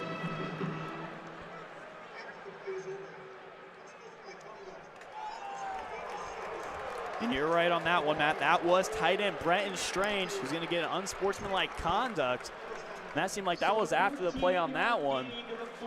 If you want to be able to stick up and get this offense going, you can't have any errors like that, and that one not even being on the play itself. That's a boneheaded move. You're down 10-0 right now to one of the top teams in the nation, and you back yourself up after a great first down. Parker Washington pushed his way through 3 defenders on Ohio State to get that extra effort in the first down, and you hurt yourselves by that. Brandon Strange, just not a good decision. That's why he was just pulled from the game for Theo Johnson. Coming back out now, Clifford is going to have Singleton in the backfield to the left of him. This one's going to be a handoff. Singleton trying to cut up the middle, and he's going to get himself a couple of yards on that one. Tackle just near the 30-yard line. Penn State, their offensive corner, Mike Urich, who used to be the passing game coordinator for Ohio State, now on the other side. He struggled when he was at Ohio State. He did have Justin Fields, one of the best athletes in college football. However, Ohio State's offense did struggle back then, and now we're seeing with Penn State right now doing the same thing. 2nd and 5. Clifford's going to have Singleton to the right of him. This one's play action. Clifford's looking for the screen on this one, but now he's going to actually go back.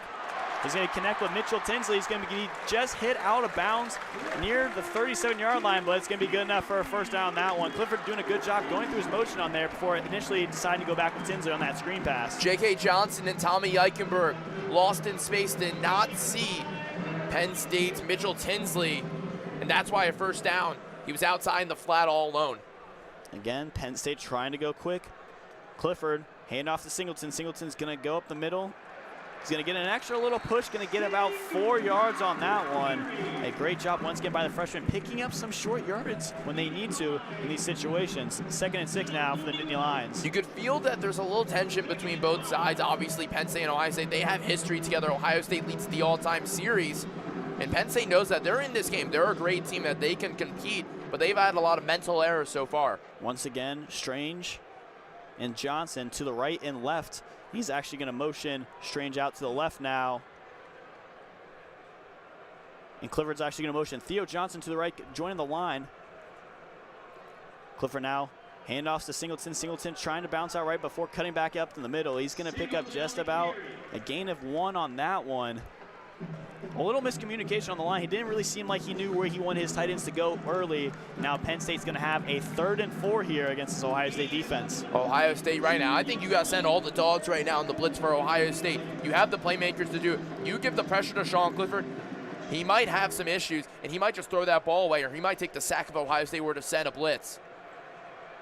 3rd and 4 for Penn State. Clifford talking to his line. He's going to have 3 wide receivers out left, 1 to the right. Singleton on his right hip. He's going to immediately look out left, and he's going to connect once again with Washington. And Washington's got some open room running down the left sideline. No one will get him. Touchdown, Penn State. Parker Washington takes this one deep, and this Nittany Lion crowd is into it.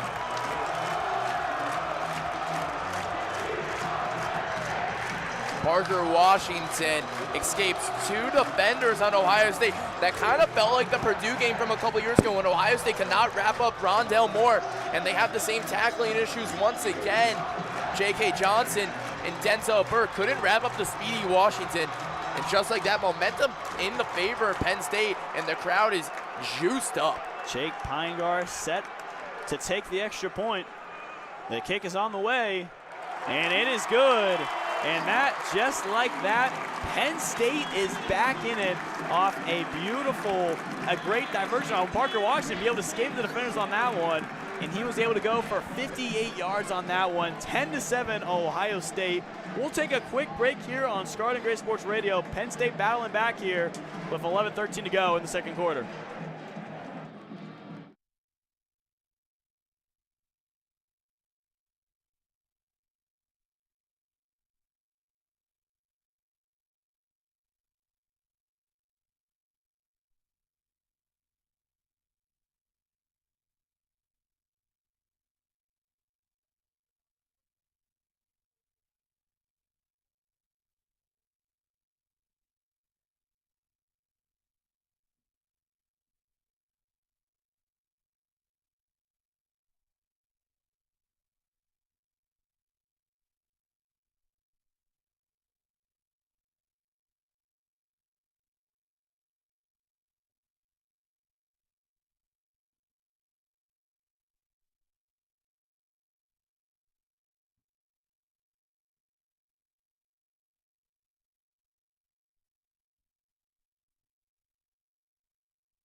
Welcome back in to Scarlet and Gray Sports Radio here in University Park, Pennsylvania at Beaver Stadium, where I'm sure you can hear Sweet Caroline around the stadium as Penn State's Parker Washington was able to streak his way to a 58-yard touchdown after defenders really couldn't wrap him up on that one, man. And we talked about this Ohio State defense doing a great job preventing Penn State from getting their passing going.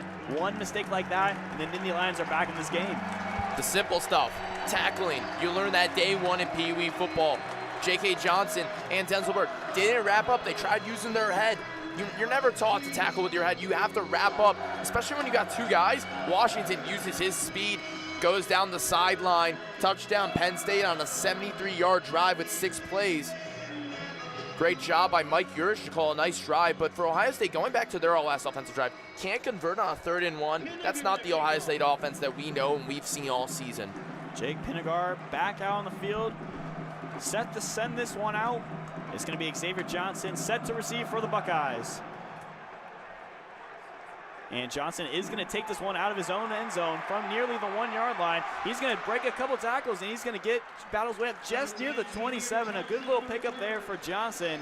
But like you mentioned it, Ohio State's offense unable to convert on a 3rd and short. Let's see how they respond after the touchdown drive. I believe this is the Julian Fleming drive right here. I believe involving number 4 in the white for Ohio State. He was one of the top players recruited in his class. Number 1, actually, according to ESPN, overall. Julian Fleming's come in this year. Every game he has started or played, he's had a touchdown this season after having multiple shoulder injuries in his time in college and high school. This is the Julian Fleming drive because now Harrison Jr. and Emeka Buka are guarded by their star cornerbacks with Joey Porter and Jonathan Sutherland, the slot linebacker. Stroud's got Henderson behind him in the backfield. This one's going to be a handoff. Henderson's going to fight his way up in the middle. This will be about a gain of 6 yards on that one. A good pickup for Henderson. So Ohio State's trying to calm the crowd down a little bit, trying to get the run game going, which they have not done a great job at so far today. Henderson Jr. lowering the shoulder, getting close to the first down mark, and then he loves to jaw after every play. He loves to talk his trash towards Penn State. He's got to be careful, though. These referees are calling it tight today. Excuse me, that's going to be a pickup of 8. It's going to be 2nd and short now for Ohio State. Henderson in the backfield. 2 wide receivers to the right, 1 to the left for Ohio State. Stroud now, talking with his lineman. He's going to motion Abuka from right to left. Snapping, it's going to be a handoff to Henderson. Henderson trying to bounce out right, but he's going to be tackled, wrapped up that time by Devin Ellis. And a great job preventing Ohio State from picking up the first, and now they're going to have to go against a 3rd down situation. Dan Hope reported from 11 Warriors that Mayan Williams is back on the sideline with his helmet on, so a good sign for Ohio State. But right there, a 2nd and 3, and you cannot run it up the middle. This is what Ohio State struggled with, the small, manageable runs. They've been able to start in 2nd and 10 or 1st and 10 and get 5 yards, but can you convert on the manageable ones to get that first down? I believe Ohio State needs to pass right here. Find Cade Stover.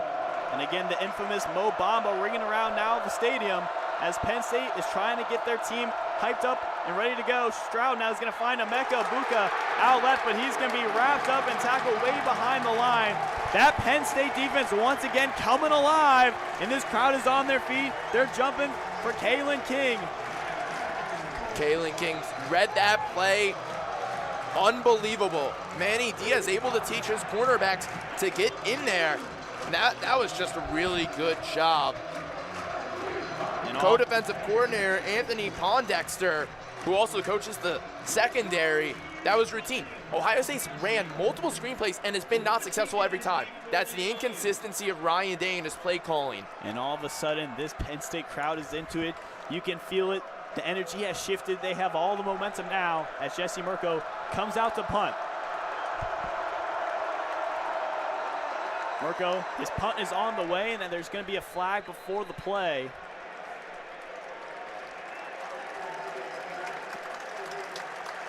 And this one's going to be against Ohio State. It's going to push them back even further, setting Penn State up for some good, better field position on the punt.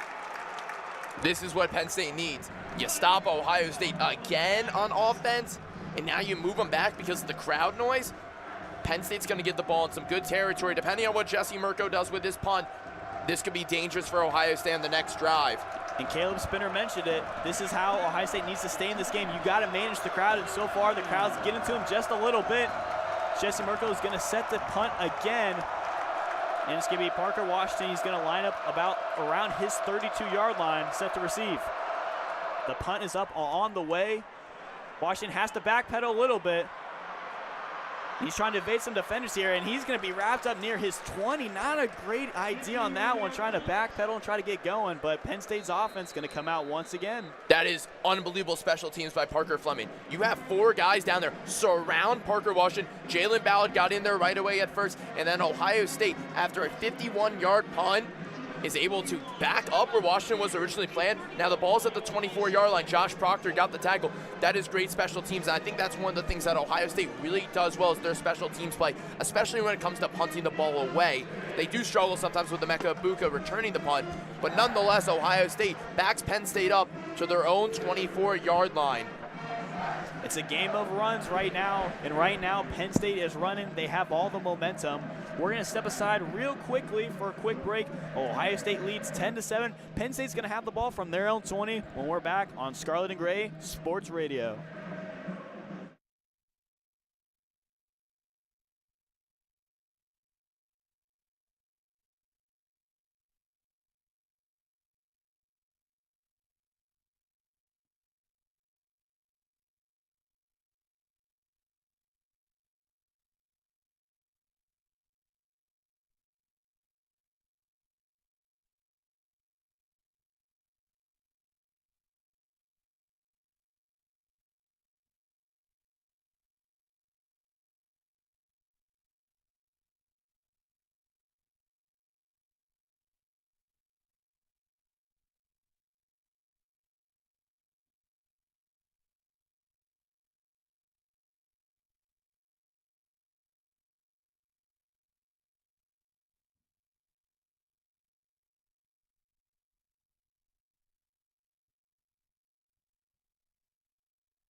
And welcome back into Scarlet and Gray Sports Radio. If you're now just tuning in, it's been a great back and forth action so far in a game of runs where Penn State's riding all the momentum on this one, forcing Ohio State to send a punt away.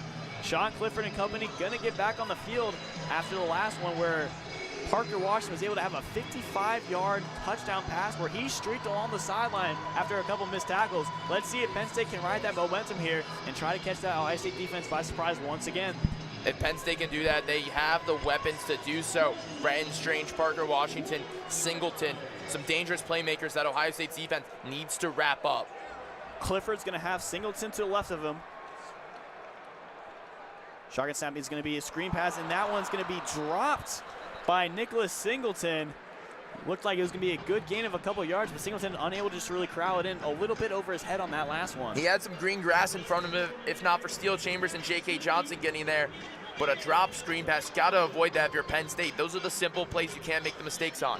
And Matt, we saw Katron Allen that first drive for Penn State picking up 3 carries for 14 yards. Ever since then, it's been all Singleton so far in this backfield for the Nittany Lions.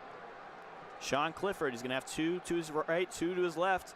He's going to motion now Singleton to go out wide, and he's going to connect here this time as Penn State's trying to near what looks to be that 25-yard line. That was Mitchell Tinsley.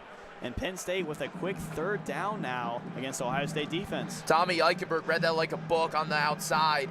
He's able to make the tackle, and Tinsley now it's 3rd and long for Penn State. And they're going quick as well. Clifford now, he's looking out right, avoiding some pressure, and that one's being dove and caught. Parker Washington just near the 35-yard line. A beautiful catch on that one, but he's going to go to the ground. You can definitely feel he took a little hit as he landed. But regardless, a beautiful play that time by the sophomore. I don't think he caught the ball. I think the ball hit the ground, and that knocked the wind out of him in his stomach. So I believe it's going to be incomplete, and the replay officials will take a look to possibly overturn this. But nice catch by Parker Washington. The effort was there no matter what. If that ball hit the ground, it's going to go the other way, and Ohio State's going to get the punt. And Washington is now being attended to by the training staff. We talked about he got up, walked over, but then instantly went back down the ground. You could definitely feel a little late shock on that one. And you see some of the Ohio State players getting real close to Parker Washington, having the trainers tell them to back them up and the referees getting in the way. The chippiness is there, ladies and gentlemen. And it looks like they're not going to go to the replay at the moment. So they're calling this a complete catch from upstairs unless they were to signal down, as Washington's able to walk back on his own 2 feet. He's jogging off the field, but he's got a little twist to him, you would say. He's jogging off. It doesn't look like he's 100% right, but he definitely wants to try to get back involved with the action. And yeah, I think you mentioned it. They are not going to look at it. So for the time being, Penn State's going to have that first down here.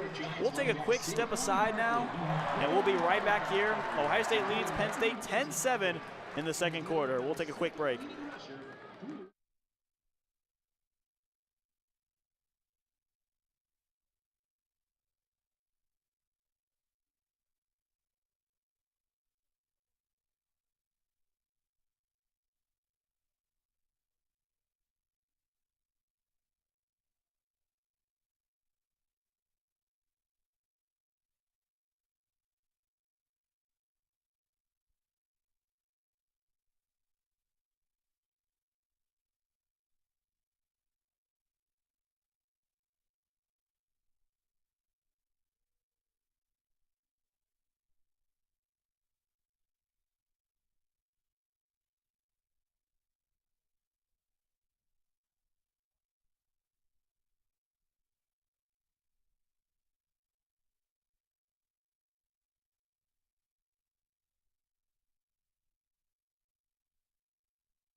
Welcome back in to Scarlet and Gray Sports Radio. Now just tuning in, Penn State starting to pick up a nice drive of their own after a diving catch by sophomore Parker Washington, who now has 5 receptions for over 100 yards and a touchdown on the day. Penn State's trying to get some momentum now as they're attacking this Ohio State defense. They're going to line up from their own 35-yard line. 1st and 10. Clifford's going to have both tight ends next to him. He's going to motion out Theo Johnson to the left. He has Singleton in the backfield. He's going to bring him up now to his right hip.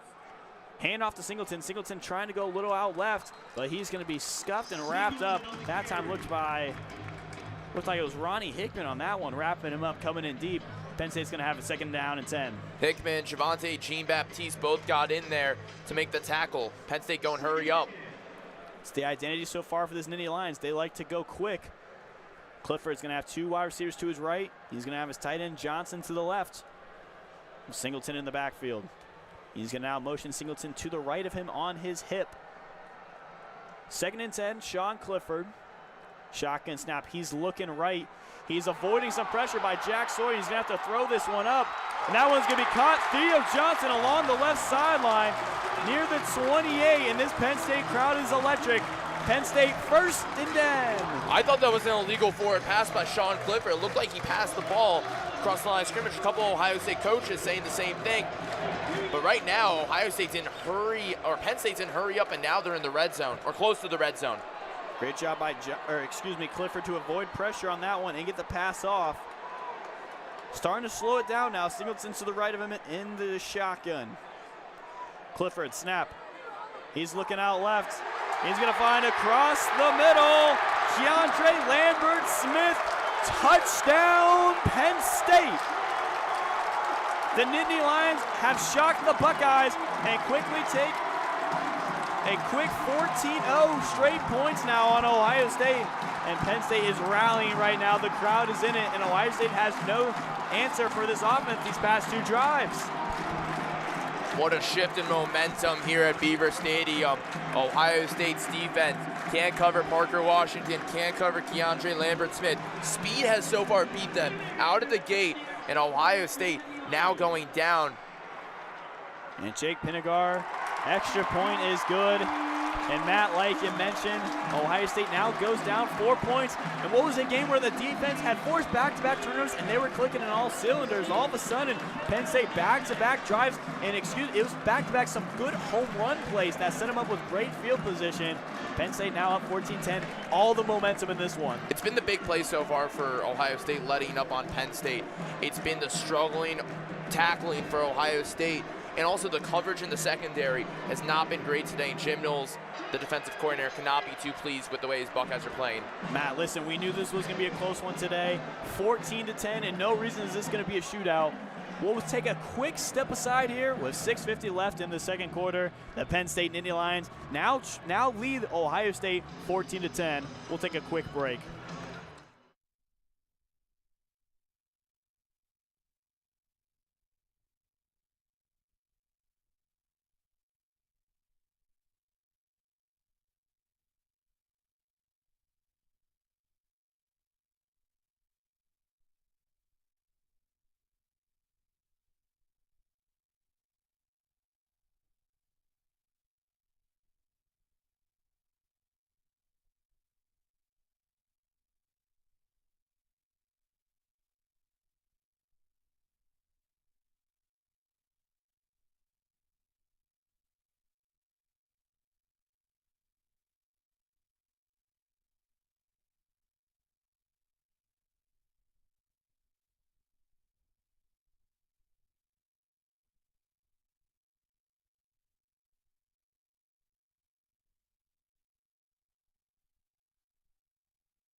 And welcome back in on Scarlet and Gray Sports Radio. And ladies and gentlemen, if you're now tuning in, we got a good one for you.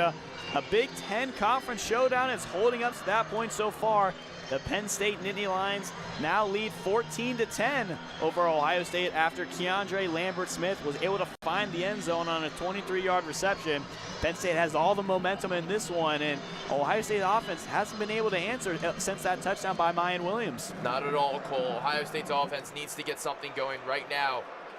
And Xavier Johnson's going to let this one go, and that's going to be a flag going out of bounds on that one. And Ohio State's going to have some good field position coming out, and it looks like they need to try to get some energy and momentum going. The little better field position could help in that way. I know I said last drive is supposed to be the Julian Fleming drive, but now is the Julian Fleming drive for Ohio State. I believe that they need to get their playmakers involved, and I'm curious to see if Mayan Williams will have any chance to come on this drive and have any impact. He has his helmet on, he's on the sideline, but he is not in the game at the moment. Ohio State 1st and 10 from their own 35-yard line. Stroud's going to have two receivers to his right, two to his left. Henderson to the right of him. Stroud snap, fakes the handoff to Henderson. He's looking out right. Down the right sideline was Julian Fleming, and that one's going to be a PI, and a clear PI on that one.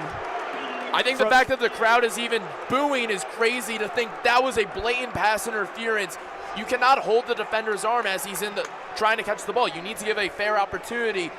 The crowd needs to calm down there. That is a blatant pass interference. Great call by the refs. Julian Fleming trying to get open on the fly route down the field.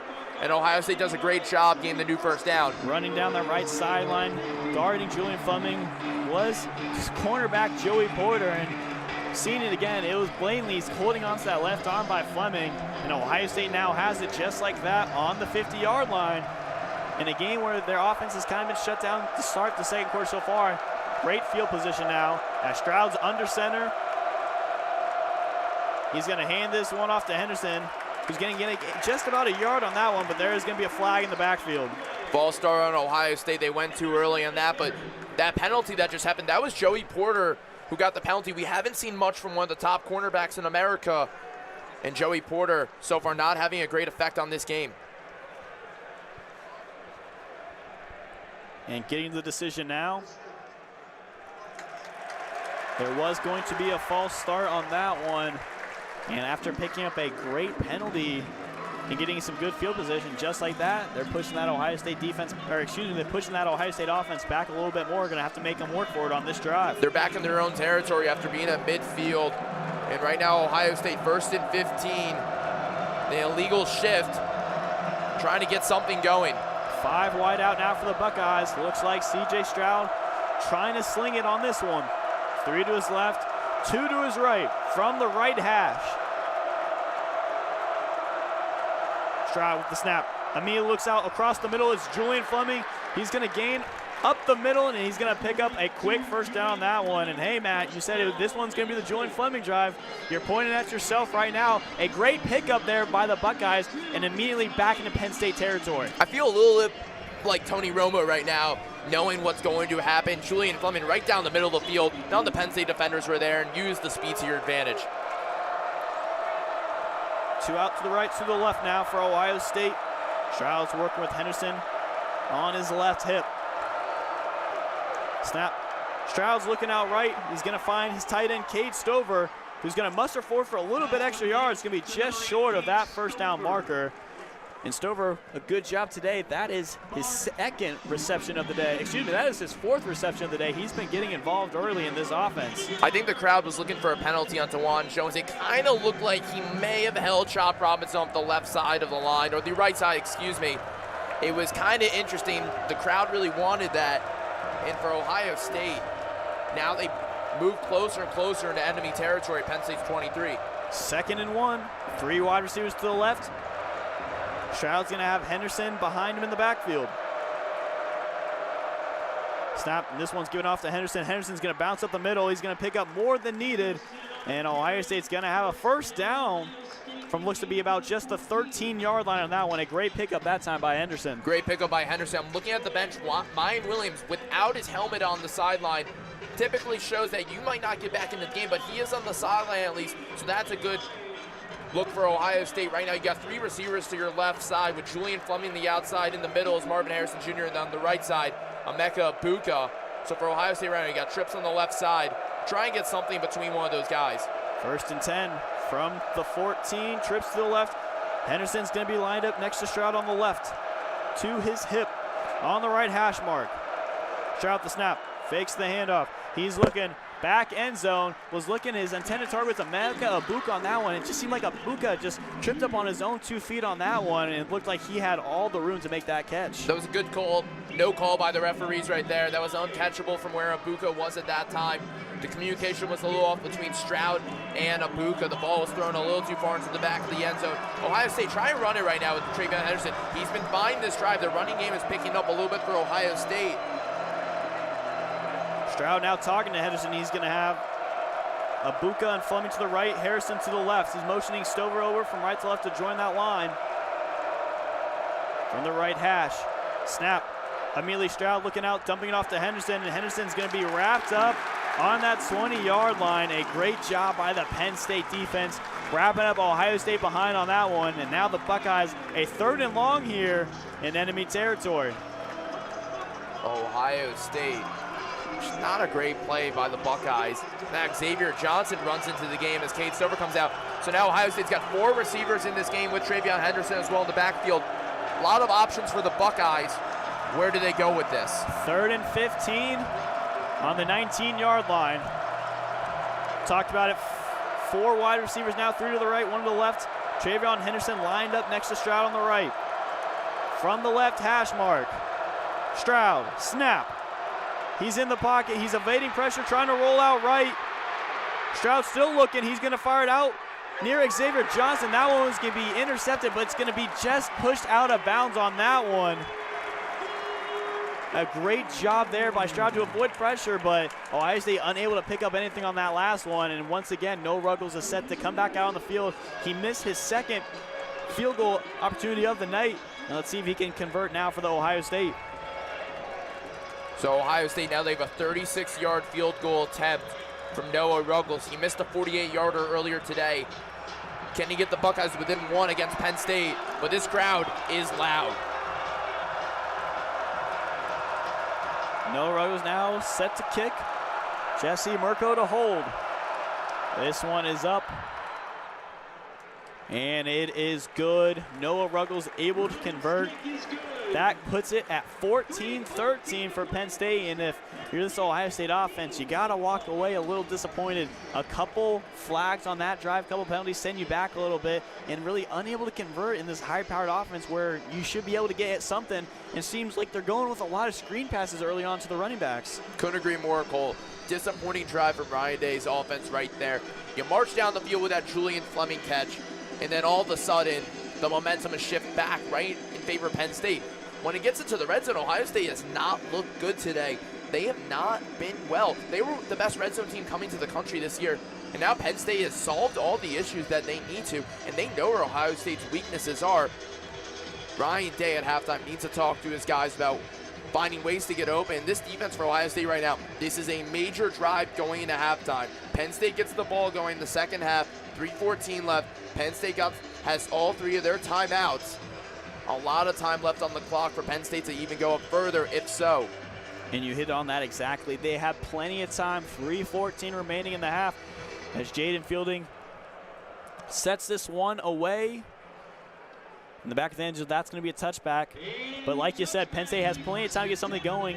If they can get another 3 points and if they get a touchdown, they are looking in great shape getting the ball back at that half, and they can really start to pull away where Ohio State hasn't been able to get much going so far on this offense in this second quarter. I agree, and Sean Clifford so far, he's 12 for 17 with 180 yards.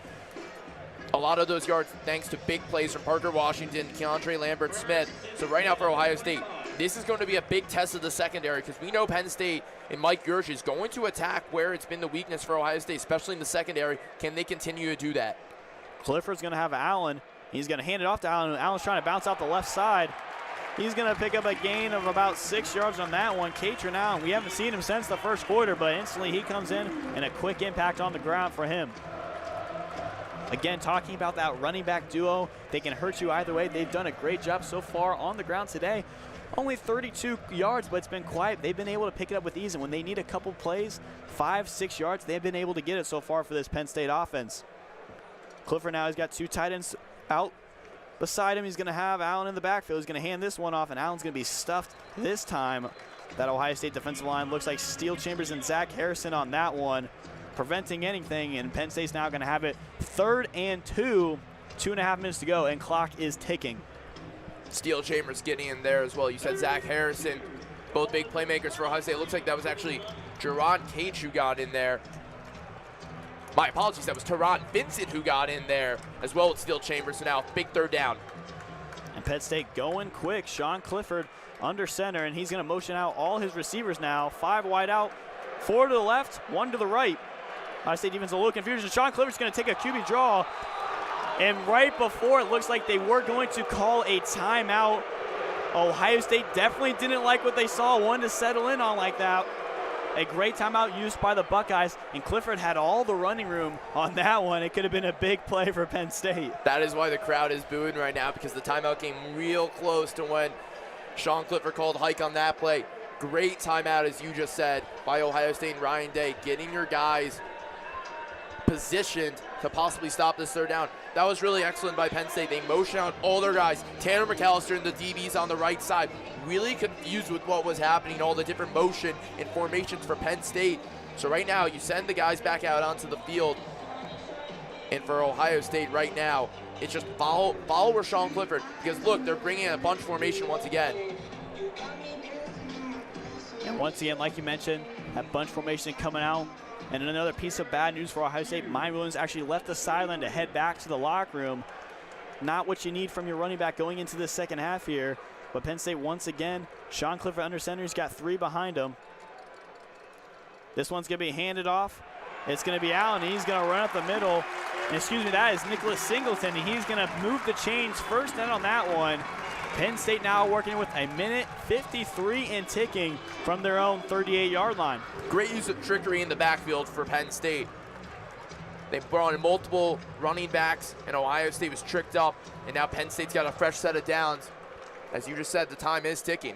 Once again, Clifford's going to have Johnson and Strange right beside him. He's going to have Allen in the backfield. This one's going to be play action. Clifford is forced to scramble out right, being chased down. He's going to have to throw this one away. That was Tommy Eichenberg in pursuit on that one. And a good job by Ohio State defense to not only get a stop on that one, but get the play clock to stop as well. You hit the nail on the head. Tommy Eichenberg chasing down Sean Clifford, as well as Teron Vincent, who got through the middle of the offensive line. So right now for Ohio State, it's just trying to make this manageable enough to get to third down and trying to stop Penn State, because there's pressure and they can feel Penn State, especially through the defensive line. 5 wide out now for the Nittany Lions. Sean Clifford on the backfield, right in the middle, just near on the 38-yard line. Snap for Clifford. He's looking out left. He's going to go across the middle. His intended target on that one, Parker Washington. Slipped through his fingers. Good coverage by Ronnie Hickman on that one. Well, all of a sudden, Penn State moving down the field, and now they're going to have a 3rd and 10, and the clock has stopped at a minute 22. Ronnie Hickman got in right there. Great job. And for Sean Clifford, the pass was intended to Washington, but Hickman just followed that ball, followed the eyes of Clifford the entire time. And that's what you're trained to do as a DB. You got to follow the eyes of the quarterback and know where that ball is coming. 2 to his left, 2 to his right, receivers. And he's going to have Allen lined up to Clifford. He's going to motion in Theo Johnson to join that offensive line. Clifford now with the ball. He's looking out left in the pocket. Intended target, Theo Johnson on that one. Couldn't corral him to catch.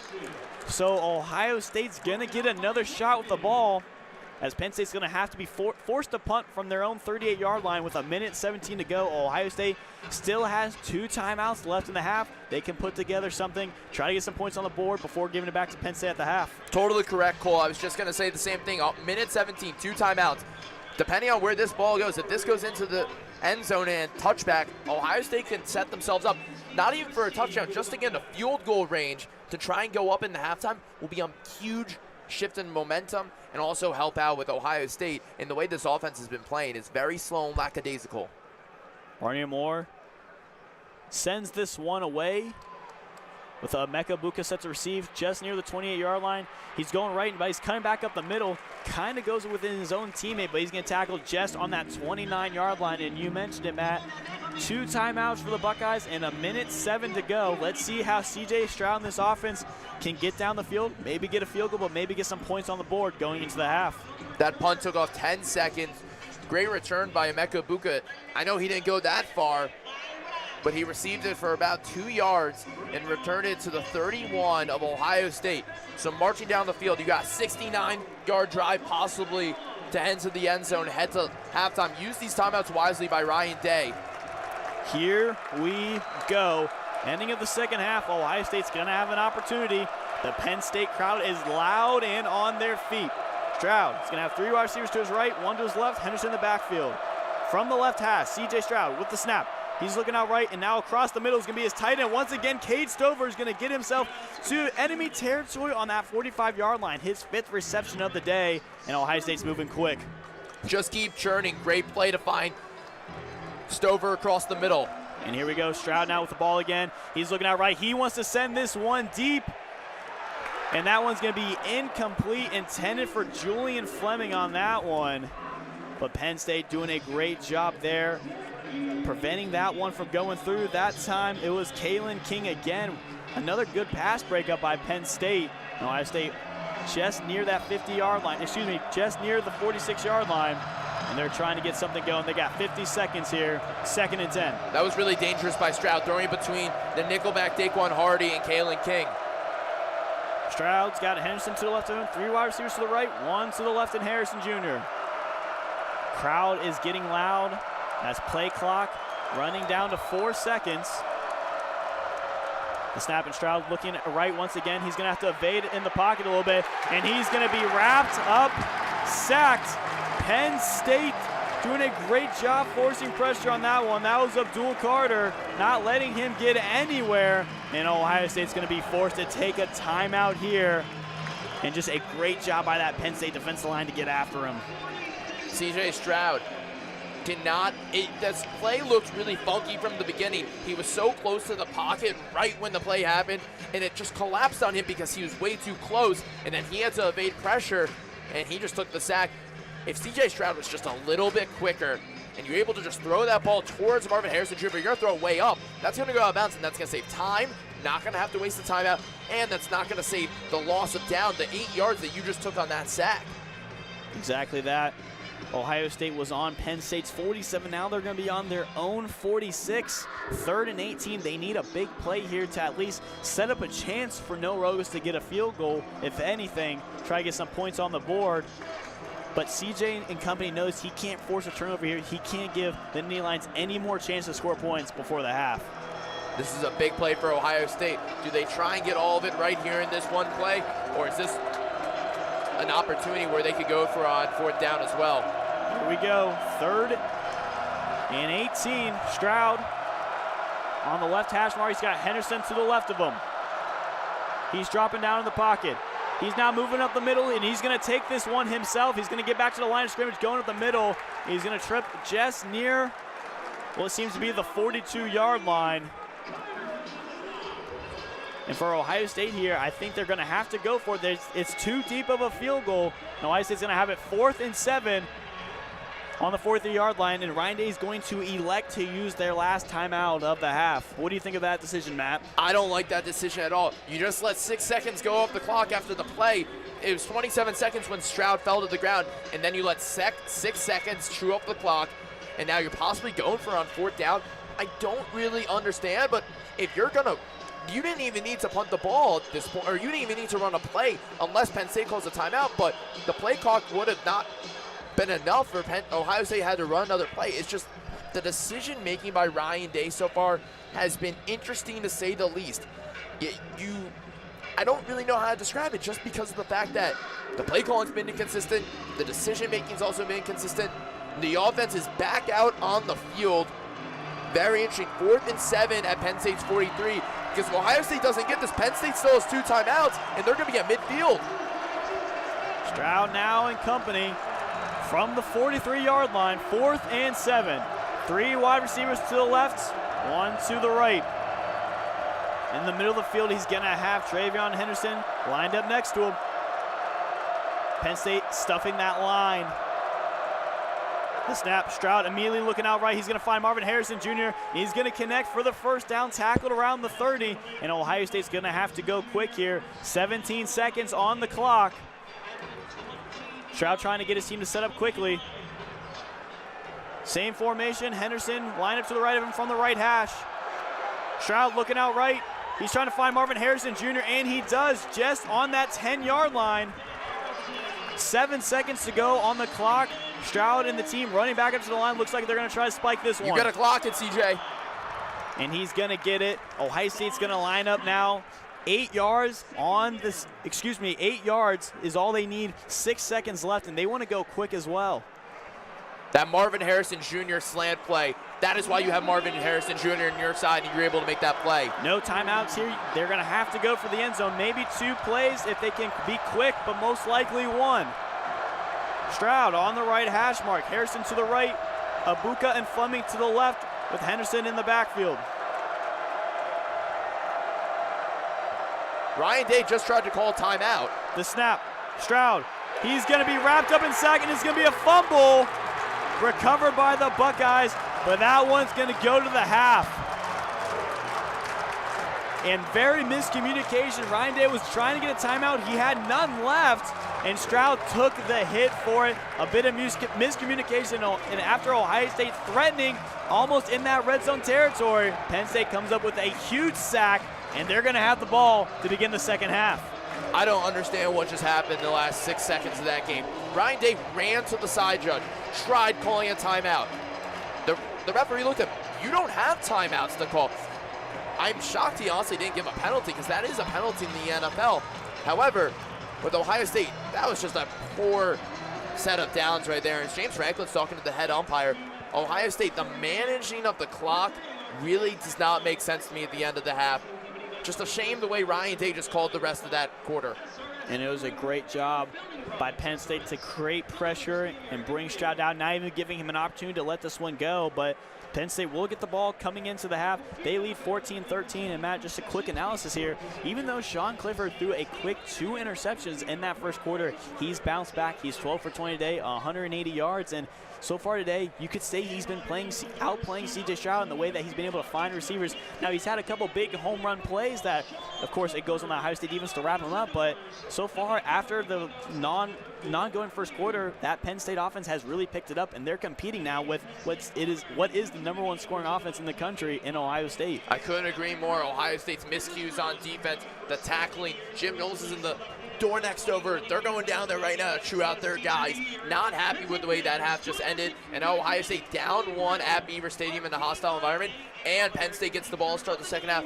This is a dangerous territory right now for the Buckeyes on the road. Tyler Danburg and Caleb Spinner will lead our halftime report coming up. But for now, Penn State leads Ohio State 14-13. We'll step aside for our halftime report.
Welcome back to Beaver Stadium here at SGSR Break Time Breakdown. That's our creative way of calling this the halftime show. We could have said SGSR at the half, but everybody does at the half. We got to mix it up a little bit. I like that name, and I know that came up relatively right at the spot. Oh, yeah, it did. I thought of that halfway through the second quarter, I'll be honest here. But alongside Tyler Danburg, I'm Caleb Spinner here once again from Beaver Stadium at halftime between the Buckeyes and the Penn State Nittany Lions. Something that Ohio State fans are new to this season, trailing at the half. Ohio State trailing 13-14 against the home team Penn State Nittany Lions. And we'll tell you a little bit about how it happened, how this came to be. Ohio State started off rock solid in the first quarter, especially 2 touchdowns. They got, a few scores in early. They were held to a field goal to start it off, but then coming in big with a Mayan Williams touchdown. They were going up-tempo. They had the pace. They were completing those chunk pass catches and runs. Marvin Harrison Jr. had a big first half. And even though Noah Ruggles went 1 of 2 and then ended up going 2 of 3 in that first half, Caleb, Ohio State was getting into Penn State territory, but other than that Mayan Williams touchdown, they weren't finishing. They had to go out to the field goal unit. And then, of course, on the next play after that Mayan Williams touchdown, he leaves with an apparent hand/finger injury as it's being reported. He's been on and off the sideline, has not seen the field since that injury. So that's something to keep an eye out for if you're an Ohio State fan or if you're somebody around the nation on one of Ohio State's opposing teams coming up this season. But then the script flipped going from the first to second quarter, and it was Penn State's turn to dominate. They had 2 touchdowns and looked unstoppable. Sean Clifford on his first 2 possessions of the game threw 2 interceptions, 2 great plays by defensive linemen for Ohio State. Zach Harrison made the first interception, catching a pass off a tip from JT Tuimoloau, and then JT Tuimoloau had an interception of his own diving at the Ohio State 35. But then Clifford settled in that second quarter. The first pass, 58-yard strike to Parker Washington. Washington made the catch for a first down. Looked like he was going to get tackled by Denzel Burke and Tanner McAllister, and somehow spun off both tacklers and ran it 58 yards for the score. And then the other one was another long touchdown connection to Lambert Smith, and he took it 23 yards on his only catch the first half. Just a quick little post route inside the red zone for the Nittany Lions. And in case that description didn't do it for you, here's some numbers to further show you how much of a Penn State game this has been. In the total yards department, Ohio State is trailing Penn State 225-209. Penn State has 180 passing yards compared to Ohio State's 179, so 1 up in that column. And then the rushing yards, Ohio State only 30 rushing yards through the first half. That's something to keep an eye on.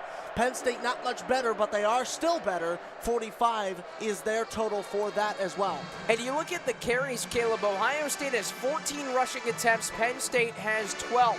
Something that you talked about on the countdown to kickoff before the game was establishing the running game and how important it was going to be in this matchup.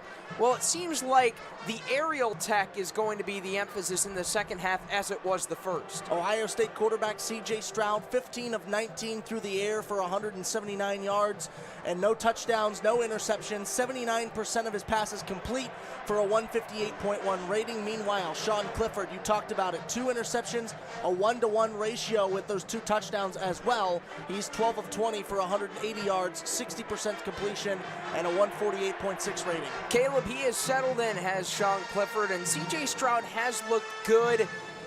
Again, he's completing it at a great clip. 79% of his passes have gone for completions, and on that last drive to end the first half, he was efficient. Just a couple of passes, and Ohio State was able to march right down the field, get inside the 10-yard line in about a minute.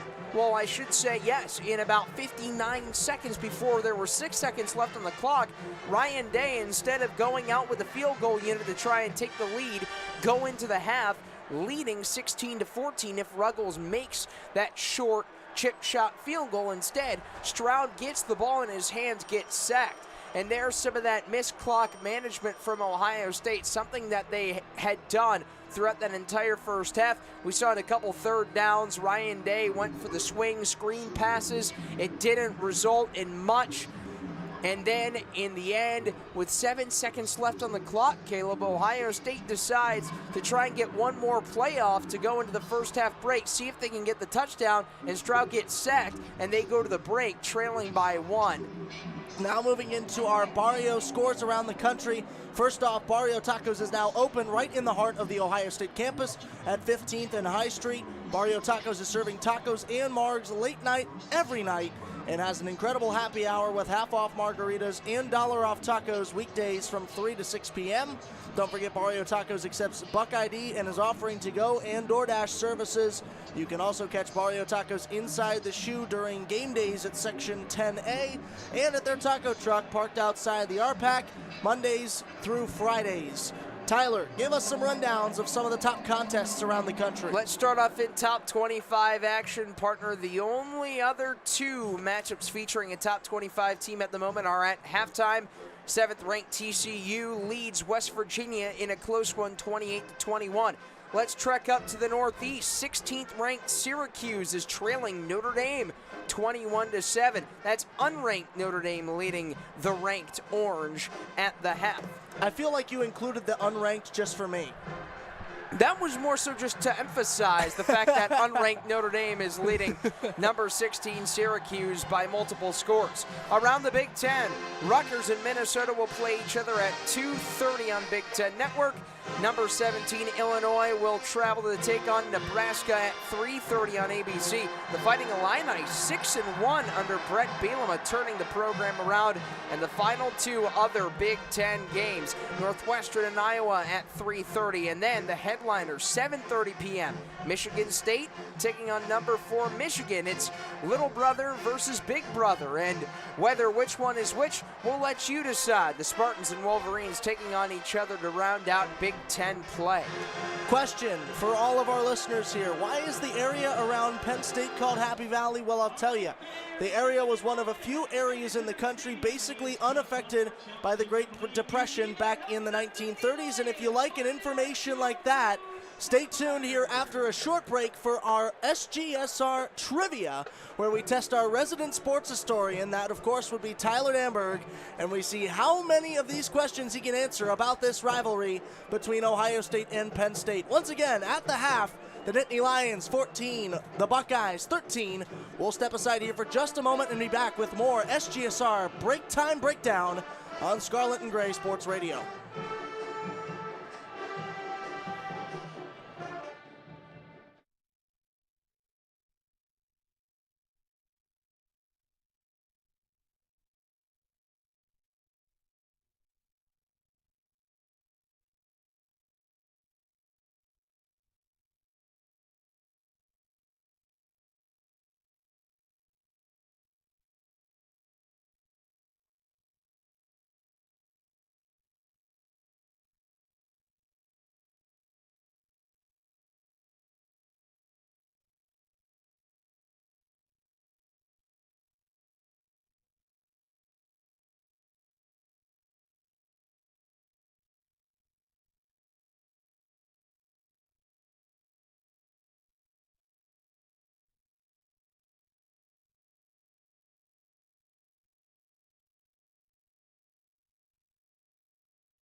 It's trivia time here on SGSR's Break Time Breakdown alongside Tyler Danburg. I'm Caleb Spinner. Now, for those of you who don't go to our club meetings every other Tuesday in the journalism building, you might not know this, but one of Tyler's hidden passions is sports history. He has a thing for the facts of the past in the sporting world. So we're going to put him to the test here on the spot.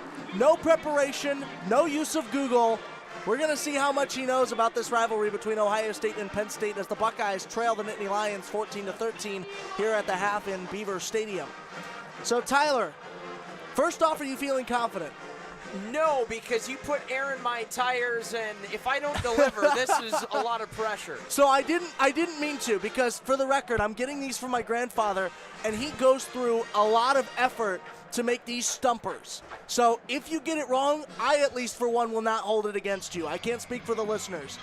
But here's the first question. Penn State University introduced the whiteout to college football. When was the first primetime game where Ohio State implemented the whiteout? Penn State implemented the whiteout? Yes. I want to say 2009. A few years short of that, 2005, when Penn State defeated Ohio State 17-10. Here's another good one. What are the 3 largest college football stadiums? They're all in the Big Ten. That's your hint. Michigan 1, Penn State 2, Ohio State 3. There it is. All 3 of those. See, I'm not purposely trying to mess you up here. And then one outside of this rivalry. What college has won the most football national championships? This is the tough one for all the marbles. For all the marbles. This is not in the Big Ten. Not Here, in the Big Ten. I'll make it even better. This is not a Power 5 school. Notre Dame. Yale. With Yale. 18. All right, shout out the Bulldogs. Historic program in Yale, and they lead every team in the nation with the most college football national championships at 18. That's been trivia time here at SGSR Break Time Breakdown. Really quick, Tyler, before we turn things back over to our counterparts, Matt Goldman and Kole Emplit, what are the keys to the game, first off, for Ohio State? For Ohio State, it's to stay in the air. That's clearly been working. Not only has Marvin Harrison accounted for most of Ohio State's yardage, Cade Stover has added 5 receptions as well. And if you're going to go with the run game, have extra protection. Ohio State, if they're going to run the ball, they're going to need a tight end or a fullback or multiple tight ends out there to get some extra protection and try and push Travion Henderson, maybe Mayan Williams if he's out there, or Dallin Hayden to try and get some extra yardage. And for Penn State, I think the key is to spread the ball around. Continue to create deception on the offensive side of the ball. We saw them bring 4 different players in the backfield, 3 players in the backfield, but then motioning all those guys out to try and get some activity on the outsides. Continue to make Ohio State work on the defensive side. That can be a key, because if you can create some mismatches, that's how Penn State's going to get some scoring. 90 seconds away from the second half kickoff here on Scarlet and Gray Sports Radio. That'll do it for us here at Break Time Breakdown. Alongside Tyler Danburg, I'm Caleb Spinner. We'll step aside and hand the headsets back over to Matt Goldman, who will have the play-by-play, and Kole Emplit will be his counterpart on color. Once again, you're listening to Ohio State football. The Buckeyes 13, Ohio State trailing Penn State with 14 here on SGSR and SGSR TV.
Welcome back to the second half. You're on Scarlet and Gray Sports Radio Network. I'm Matt Goldman. Joined by me is my partner, Kole Emplit, as Ohio State, the second team in the country, going up against Penn State, number 13 at Beaver Stadium. Ohio State down to Penn State, 14-13. You're listening on the official student radio network of Ohio State Athletics.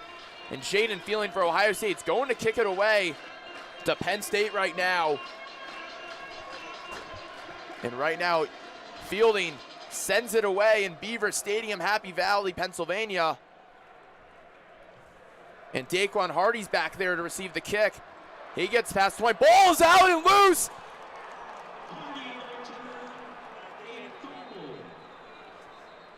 And Ohio State says they have it. This could shift the momentum right back in the Buckeyes' favor. And Penn State keeps the ball. A big sigh of relief from Nittany Lion fans all around the world. As a big play, Kole, first half thoughts quickly and how Ohio State and Penn State can change their way. You know, Tyler kind of hammered it at the half. Ohio State needs to stay thrown to the air. They haven't been able to do anything on the ground so far today. 14 attempts for 30 yards is just not going to cut it. I understand you need to establish the run game, get something going, keep it balanced. But even though they're only playing one-dimensional through the air, Stroud's been able to get his targets going, especially Marvin Harrison specifically. And let's see, once their offense comes back on the field, how they can stop. But for Sean Clifford, he's been going ever since the second quarter. Let's see if Ohio State defense can slow him down. Singleton the backfield to the right hip of Clifford. 3 receivers to his left. Penn State going right to left down the field. Ohio State going left to right. Handoff to Singleton, the backfield. Singleton bounces the outside of the hash marks and is tackled for a second and manageable now. A 6-yard gain from the freshman running back. Singleton, 8 carries, 29 yards today, and a hurry-up offense for Penn State. Singleton remains in backfield, the right hip of Clifford, motions across. Lambert Smith, the fake. Play action, caught back to Sean Clifford. It bounced off of an Ohio State defensive lineman. That was JT Tumalano who tipped the ball, and Clifford brings it back to the line of scrimmage. Now 3rd and 5. Hey, good heads-up play for Clifford, be able to get the ball back. But I didn't like the way they hurried up on that one. You just got 6 yards on it. I say you keep going on the run game. Give it to Singleton or give it to Allen, who's been so great for you so far today. I'm not sure what the urgency is. Was try to get a quick pass across the middle on that one. Multiple tight ends now. Tyler Warren checks in with Theo Johnson, 2 receivers to his right, 2 to his left for Clifford. In the backfield of Singleton to his left hip. Motions across Warren. Warren, 3 receivers to his right. Screen pass for Jalen Reed. Actually, that's Parker Washington. And he manages to be short of the first down marker as the side judge comes on in. The line judge, excuse me. And they called a 4th down. The Penn State crowd does not like that. The screen pass has been working for Penn State all day, but is not successful then. They've been able to get the open receivers, but it looks like they're going to keep that offense on the field. They're going for it. 3 receivers to Clifford's left. He motions, quarterback draw. And the line judge is going to come on in. Did he get the first down? A big spot as Clifford crossed the line to gain. Wow. And a referee's called a timeout. They're going to come on to measure the line to gain. I don't mean to cut you off. That was close, really close. Clifford got that QB draw, tried to bounce out a little bit to the right. It looked like his head might have poked through, but we couldn't quite see where the ball is from our angle. We're trying to see it again on the replays, and it's too close for us to tell right now, but from the looks of it, I think Ohio State got the stop on that one. And the referees bring out the chains. Let's see if he gained it. And he did. It's a first down for Penn State. A ballsy play by James Franklin and Mike Gerlich, the offensive coordinator, to call that so close in their own territory. And you can hear the crowd is excited. Up 1 against the second-ranked team in the nation. Penn State has not been able to beat Ohio State in a long time. 23-14 is the all-time record between these two teams. Ohio State leads by 9 games, and Ohio State's got the best of Penn State since 2016. So you could feel Penn State really wants to get Ohio State back for all these years in Ohio State's top offense. But nonetheless, first down at Penn State's 33. Singleton in the backfield. The fake handoff, the play action. Clifford looks around. He dances in the pocket. He goes towards his own sideline. He's got a receiver down the sideline. Ball is loose! And an incomplete pass. Almost looked like a fumble as Ronnie Hickman slammed Mitchell Tinsley in an incomplete pass. 2nd and 10 at the 33. Yeah, Mitchell Tinsley not really able to get his control of it, so it's not going to be a fumble, but a great heads-up play by Clifford. He was in hot pursuit that time by Denzel Burke, was able to dodge the pressure, get the throw off, unable to bring it in on that one, but Penn State is doing a great job in avoiding this defensive line pressure coming at him. 2 receivers to Clifford's left. Singleton motions out to the right, so now 2 receivers to his right for Clifford. 1 tight end in the game, that's Brenton Strange. Clifford snaps the ball in the gun. He finds Strange in the middle of the field. and is stopped at the 38-yard line. So a 5-yard gain, 3rd and 5 for Ohio State. JT Tuimalalo came in there and got the tackle for Ohio State. And that's only Strange's second reception of the day. He's been a little quiet so far, and he's been great all year for him. He's got 4 touchdowns, including 245 reception yards coming into this game, but not really be able to use the tight end so far today. Ohio State has the 3rd down package defensive line, and 3 receivers to Clifford's left, 1 to his right. Katrin Allen in the backfield to the right hip of Clifford. Clifford snaps the ball in the gun. He dances around. Got a quick pass to Parker Washington, who snags a one-handed catch in the middle of the field to move things going at the 46-yard line. So an 8-yard reception for Parker Washington. Man, you want to talk about someone's having a day. Parker Washington, he's now above 112 yards on the day, and he doesn't look like he's stopping anytime soon. Hurry up offense, play action. Sean Clifford, he dances around the pocket. He was under center. In the middle of the field is Parker Washington. Nobody was around him, and Washington gets the crowd fired up once again. My God, he's been unstoppable so far today, and even that time he was wide open. No one even contested him from that Ohio State secondary. Singleton in the backfield, 2 receivers to Clifford's right, 2 to his left. Clifford hands it off to Singleton and is stopped at the line of gain. The line of scrimmage by JT Tuimalalo and Steele Chambers.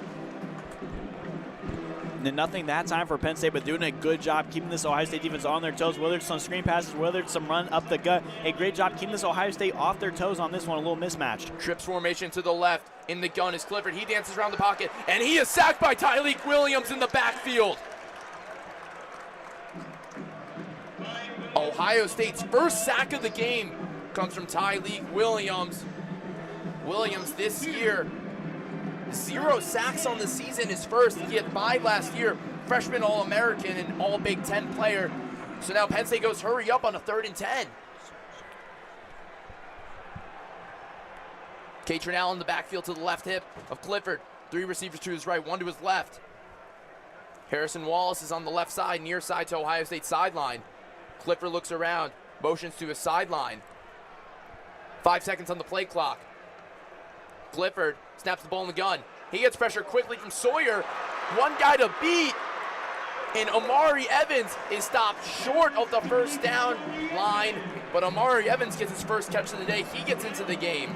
Yeah, just great job by Clifford to be able to throw it around Sawyer, just get it around his hip to be able to complete the pass. But as of right now, it looks like Penn State Clifford is staying on the field. They're going to go for it on 4th and 2. Penn State stays on 4th and 2. Ohio State sends a big mass substitution. 16 seconds on the play clock. 3 men in the backfield. Clifford up under center. 2 yards to gain at Ohio State's 19. James Franklin right next to the line judge. Handoff. Allen. Singleton. Stopped! Ohio State converts on 4.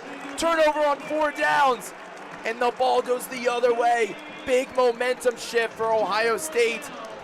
With 9:46 to go in the 3rd quarter, Tyleek Williams comes in there with the big tackle in the interior. Tyleek Williams gets the sack the play before, and now in the interior. Tyleek Williams doing it all.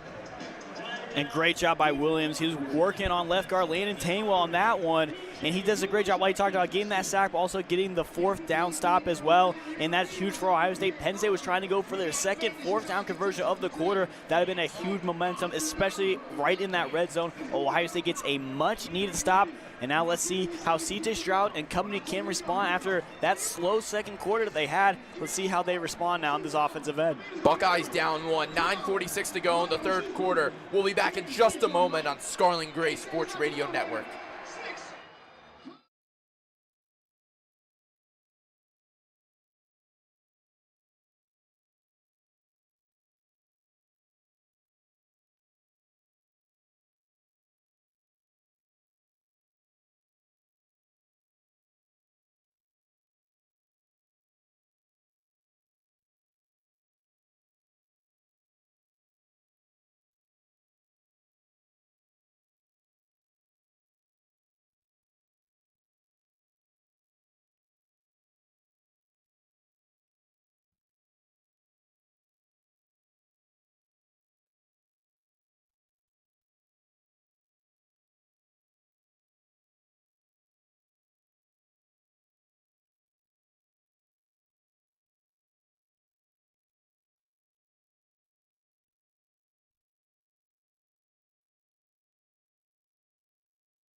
Welcome back here to Beaver Stadium. Ohio State's first drive of the second half is about to be underway. They're down 14-13 after a big stop by Tyleik Williams to turn it over on fourth downs for Penn State. Ohio State, their own 19.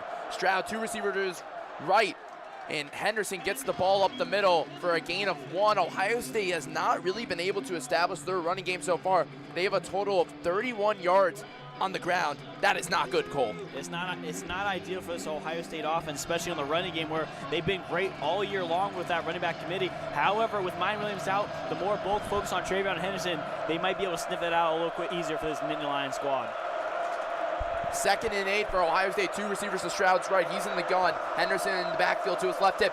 Pitch on the outside, the left. Henderson trips immediately and loses 2 yards on that gain, on that play.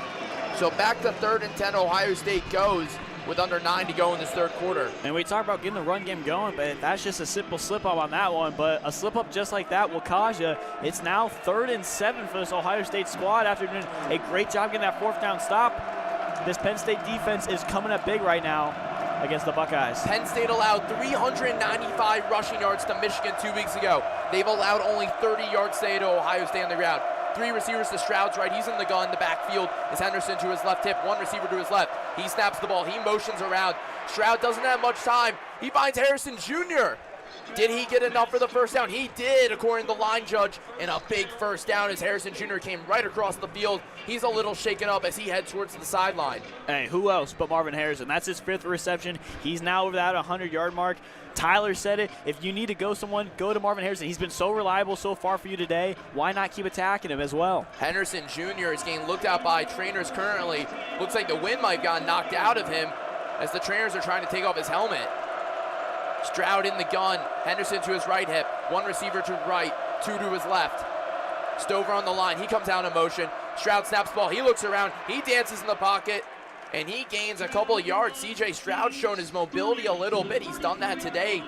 We have not seen much from C.J. Stroud when it comes to pocket mobility. Yeah, he was trying to go out, but he got hit pretty hard by Curtis Jacobs on that one. Nothing mouths or anything like that, but taking a hit like that is one of the reasons why C.J. Stroud tries to avoid as much as possible running and staying in that pocket. Harrison Jr. helmet off on the sideline, but talking to the trainers. I think he's good to go after a couple plays. Stroud in the gun. 2nd and 7, Ohio State's own 33. 2 receivers to his left, 1 to his right. Snaps the ball in the gun. He looks around. He dances in the pocket again and collapses and gets a few more positive yards, but Ohio State right now is struggling to get anything. Julian Fleming and Marvin Harrison Jr. checking into the game. Harrison Jr. back in after being sidelined for 2 plays. Yeah, that time being wrapped up by P.J. Musgrove, was able to corral his way through the offensive line and be able to snuff him out and pick him out. Now 3rd and 7 for this Ohio State offense. Let's see if they can get back-to-back third down conversions against a really high-intense Happy Valley crowd. 6:48 to go in this third quarter. Ohio State down 1, 3rd and 7 at their own 33-yard line. Stroud has 2 receivers to both sides. He motions the offensive line. Henderson motions over to his left hip. Stroud snaps the ball. He looks around. He's got time in the pocket. He tosses it up to Marvin Harrison Jr. Overthrown, just slightly touched the hands of Harrison Jr. And it's Ohio State now having to punt the ball away once again. This offense is struggling immensely. It would have been a big pickup, and Marvin Harrison likely would have been pushed out just near that 20-yard line. Like you said, he overthrew him just a tad bit. Marvin Harrison's been able to make those spectacular plays, but just without reach on that one. And like you said, Ohio State disappointed here that they're going to have to punt after getting a third down conversion their last drive. Jesse Mirko has 12 punts inside the 20 this year. The Australian punter, sophomore, 6'4", 220 pounds. He's going to punt it away to the speedy Parker Washington. He sends the punt away. And a fair catch as Washington backs on up. Where will the line judges spot him? And the line judges spot him at the 14-yard line. So a nice punt from Jesse Mirko to change the field for Ohio State. So now Ohio State down by 1 with 6:22 to go. Kole, takeaway from that last drive for Ohio State. It just seems like a little bit of eerie play calling, especially, and seeing what C.J. Stroud's been able to do. being able to go, and he's got to be able to look through his read back-to-back. He got sacked on that one, and he's just not unable to get through his read. And you know C.J. Stroud, he's the kind of guy who just likes to stick around in the pocket. Anytime he gets to move a little bit, he gets a little hesitant running around, and that time it really caught up with him, unable to make that home run pass, which would have put Ohio State in scoring position on that one. Just unable to really get to him on that one. That was Marvin Harrison Jr., but Penn State defense has done a great job ever since the second quarter containing this Buckeyes offense, and we can see it by the amount of rushing yards as well. Only 33 so far today for Ohio State. A 53-yard punt flips the field for Penn State. They're going to start their own 14. We'll be back in just a moment on Scarlet and Gray Sports Radio Network.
Back here at Beaver Stadium on Scarlet and Gray Sports Radio Network. Kole Emplit, I'm Matt Goldman here in Happy Valley, Pennsylvania. Right now, Ohio State had to punt the ball away. Jesse Mirko, 53-yard punt. This Penn State defense has looked phenomenal, but now their offense is back on the field, led by Sean Clifford, 18 for 27 today, 231 yards and 2 touchdowns and 2 interceptions. He's got 2 receivers to his left, 2 tight ends to his left, 1 receiver to his right. He goes with the screen pass to Brenton Strange, gains a couple of yards. Lathan Ransom comes in with the tackle. And despite Penn State leading, and we talked about their extraordinary defense so far, but you have to tip your hat to Ohio State as well. Even though Penn State's had two big home run plays to get them the touchdowns, this defense has held the number 13 team in the nation to only 14 points midway through the third quarter. Their offense really needs to help back them up, something completely opposite from last season. 2nd and 7, Penn State at their own 17-yard line. Clifford in the gun, one running back to his right. That's Katrin Allen. Fakes the play, pressure from Tron Cage, and a big catch from Parker Washington. He has made multiple catches today, look super difficult, but at the same time makes it super easy for him. And Ohio State's defense can't solve the issue of guarding Parker Washington. And they did a great job forcing Clifford to scramble around, put some pressure on him, but like you said, a tip pass, and Washington's just right there able to corral it in, and his great day continues and continues and continues. Last season, Ohio State at home beat Penn State 33-24 in the Scarlet out, and the result may be different today with the way Penn State's playing. 2 receivers to Clifford's left, 2 to his right. Allen in the backfield with him. Motions over Strange to his left, snaps the ball. He looks for the screen, pump fakes. He avoids pressure, and now he's going for the first down and gains it. Sean Clifford looking mobile. The QB is able to draw and get the first down. Something Sean Clifford's so good able to do, be able to read that pocket and go split up right up the middle. He's able to pick up 3 on that time. A great job there to get on his legs and pick up the first down for Penn State. 1st and 10, the ball is at the 26-yard line of Penn State. And you can feel that the crowd is having an effect today on this Ohio State defense and offense. Clifford talks to Allen quickly. He looks around to his receivers. Two to his right, two to his left. Allen in the backfield to his right hip. The handoff right up to Allen up the middle. And Ohio State stops Allen for a gain of 2 yards. And to get back to your point on that, Matt, you're definitely right. The crowd is definitely getting into it. It's affecting Ohio State. Of course, Ohio State hit the road one other time so far this season when they went up to Sparty to play the Michigan State Spartans, but it's a much different atmosphere today in Happy Valley. Parker Washington has 144 receiving yards. Clifford snaps the ball. He's dancing around the pocket. Pressure coming. He throws it up deep, and that's out of bounds. And now it's going to be 3rd and 8 from Penn State's 28. Ohio State sends in the big package for the defensive line with Ty Hamilton, Tyleek Williams, Zach Harrison, and JT Tumalalo. That was great coverage by Denzel Burke on that one. And for Penn State, just getting a little bit chewed out on the offensive end, that was Tinsley Mitchell, who really didn't try to make a play after. He just kind of sat around and let the ball come his way anyways. 3 receivers to Clifford's left. 2 to his right as Allen motions towards the right sideline of Penn State. 10 seconds on the play clock. 4 minutes go in this 3rd quarter. Clifford looks over to his sideline. He's got 5 seconds. Snaps the ball in the gun. He's got pressure from the defensive line right away. He moves around. He's going to have to get 8 yards and is tackled short of the first down line. Zach Harrison comes in there, tracks down Sean Clifford. And now Penn State's going to punt the ball with Barney Amore coming in. Yeah, Penn State doesn't like it. Looks like about 4th and 5. No chances going for it this time around. Great job by Zach Harrison in pursuit on that one. He knew that Clifford was escaping that pocket, and this time he was not letting the quarterback go anywhere. Barney Amore, a Ray Guy finalist for the top punter in the country. And back there's Emeka Ibuka, who has -2 receiving yards, who came into this game as the leading receiver for Ohio State. Amore sends the punt right towards Ibuka, points at his special teams to get away from the ball, takes a friendly bounce for Ohio State. And Ohio State will have some good field position. They will start at their own 33-yard line. Cole quickly, Mine Williams ruled out of the game. No Jackson Smith and Jigba that we didn't really touch on in the beginning of the game. You lose your star wide receiver who has had a major hamstring issue for the past couple weeks. And Mine Williams out now. Ibuka's playing slow. There really is not a lot of playmakers for Ohio State. Before we go to break, just your thoughts on those guys. It's definitely a big loss. You were talking about a dual threat attack with that backfield duo of Williams and Henderson. You take Williams out, it's a whole different dynamic having Henderson take the bulk of those loads. Now, we'll see if Dallin Hayden maybe gets some eventual reps, give Henderson a little bit of relief, but C.J. Stroud has to be very confident in the pocket now. You know, if he has Harrison or not, he's got to be able to find receivers. His receivers got to be able to work for him a little bit. In the worst-case scenario, Stroud's got to be a little more comfortable escaping the pocket, picking up a couple yards here and there on his feet, or else they might not be able to get anything and might have another 3rd down conversion that they're just unable to pick up. Buckeyes will start the ball on their own 33. We'll be back in just a moment.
back here at Beaver Stadium.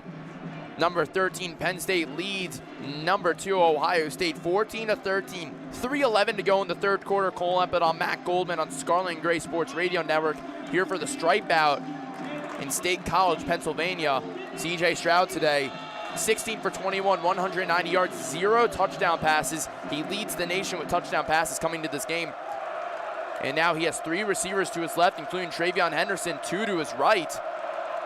Stroud emptying the shotgun all alone. Snaps the ball. Stroud, not much time, finds Harrison Jr. on the slant play. Across the middle of the field, in between the hashes. And Ohio State now at their own 49-yard line. A 16-yard completion. Matt, we talked about it. You have to go to something that you've relied on you all game, and that's been Marvin Harrison. His 7th reception now, 120-plus yards for the wide receiver. He can really do no wrong. Keep going at him, see what he can make for you. Stroud runs another screen play. A flag is down. He finds Harrison Jr. for a couple yards, but it looks like this could be called back for either a block in the back or a hold against Ohio State. Yeah, just something you cannot have at this point in the game. You're starting to get some momentum and driving as the officials coming out with the call. Ohio State's 4th penalty of the game, and they're calling it offsides against Penn State. So in favor of Ohio State. So that was a free play that Ohio State elected to use a screen pass on. So Ohio State will decline the penalty and move up 5 yards. Now they're at Penn State's 46. I say once again, they've done a great job today being able to get into Penn State territory, but near that red zone, just I wouldn't say bad, but just unable to really convert and really get something going. Under 3 minutes to go in the third quarter. Ohio State down 1. Stroud looks around. He's got 1 receiver to his left, 1 to his right. Henderson the backfield to his left hip. Stroud calls for the ball in the gun. He's got plenty of time. He looks around, surveys. He's finding Mitch Rossi in the middle of the field, who gets down to the 31-yard line for Ohio State. Moving the chains once again as C.J. Stroud finds Mitch Rossi his first catch of the game. How about the fullback, Mitch Rossi, coming out with a big play for Ohio State. They're now on that 30-yard line. A great pickup. They're starting to get that mojo going a little bit. Let's see how they continue now the rest of this drive. Rossi comes out on display. Ohio State now. 2 receivers, Stroud's left, 1 to his right. Cade Stover in the backfield with Travion Henderson. Another screen play to Julian Fleming from Stroud on the near side, or the far side, excuse me. And that gains a few for Julian Fleming. Julian Fleming was deciding between Penn State and Ohio State during his commitment time. Elected to choose the Buckeyes. And so far, Julian Fleming this year, he's had an excellent season. 17 receptions, 327 yards, and 6 touchdowns in the games he's played in. Only 2 receptions today, but maybe that's a sign to come get things going now for Fleming. Trips to the right. Another screen play to Emeka Egbuka from C.J. Stroud. And Ryan Day's inconsistent play calling. Another screen to Emeka Egbuka. It just doesn't make sense, Cole. Yeah, you've had 3 screen passes in a row on this one. Now you're setting up for a 3rd and a medium, 3rd and 6 now. It's got to be very interesting going through the mind. You know what's coming. You know Stroud's going to have to pass the ball on this one. What is the play call, and can they really attack this Penn State defense? Stroud sends 3 receivers to his left side. Henderson the backfield. Flank to the right. Marvin Harrison Jr. all alone on the near side against Joey Porter, one of the top cornerbacks in America. Less than a minute to go in the third quarter. Motion Stover stays on the left side. Hands off to Travion Henderson, who moves up, but is not enough for the first down, so it will be 4th and 2. A 4-yard gain for Ohio State. Questionable play call by Ryan Day in the offense. Yeah, and now Ruggles is going to come back on. They are not going to elect to go for it on 4th and 2. As time has started to expire here in the fourth quarter, about 30 seconds to go. No Ruggles with the field goal to put the Buckeyes up against Penn State. 39-yard field goal attempt for Noah Ruggles. He's missed one today from 48, made another from 36.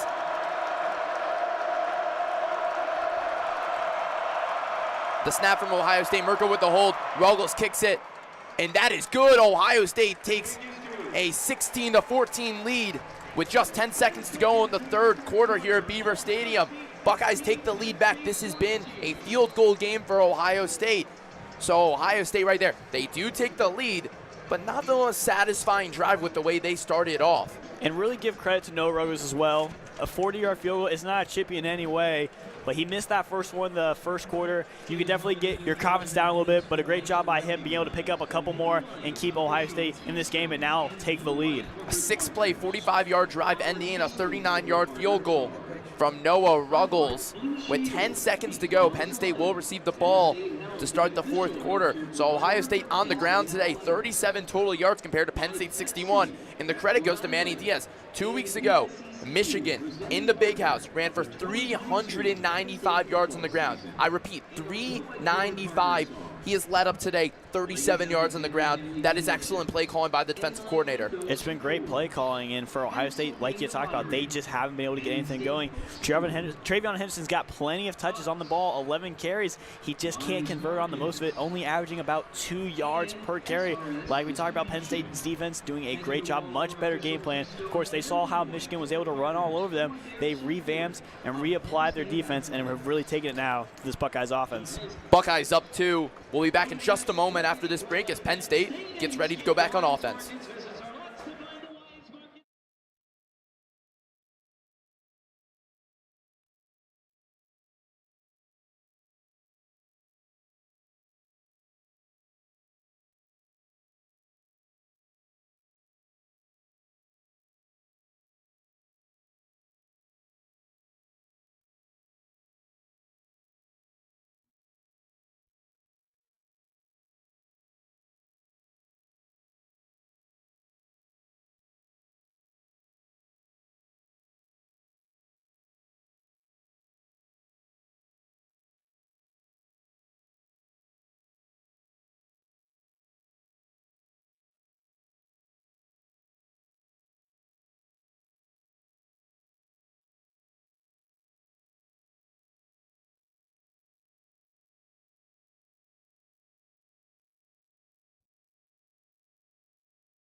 Back here at Beaver Stadium on Scarlet and Gray Sports Radio Network. 10 seconds to go in this third quarter thanks to a Noah Ruggles 39-yard field goal to get the Buckeyes to a 2-point lead.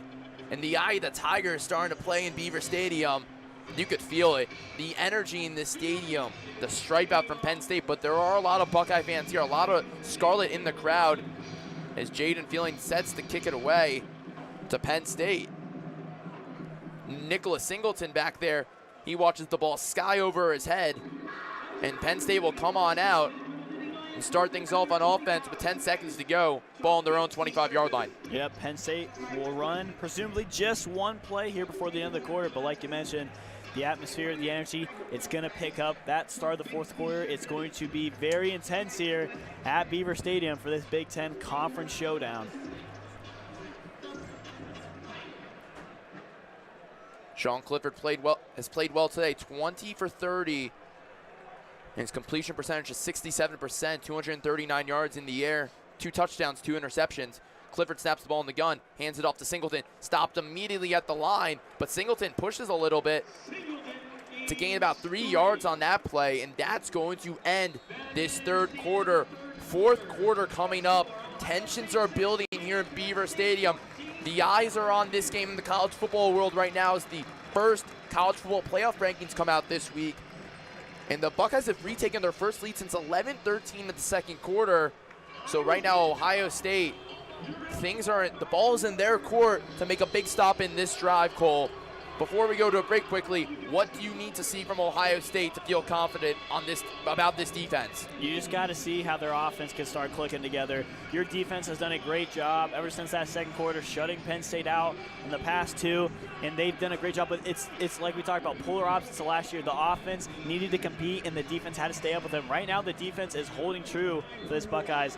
And Ohio State, we talked about going at Marvin Harrison Jr. He's been great. He's been Mr. Reliable today for the Buckeyes.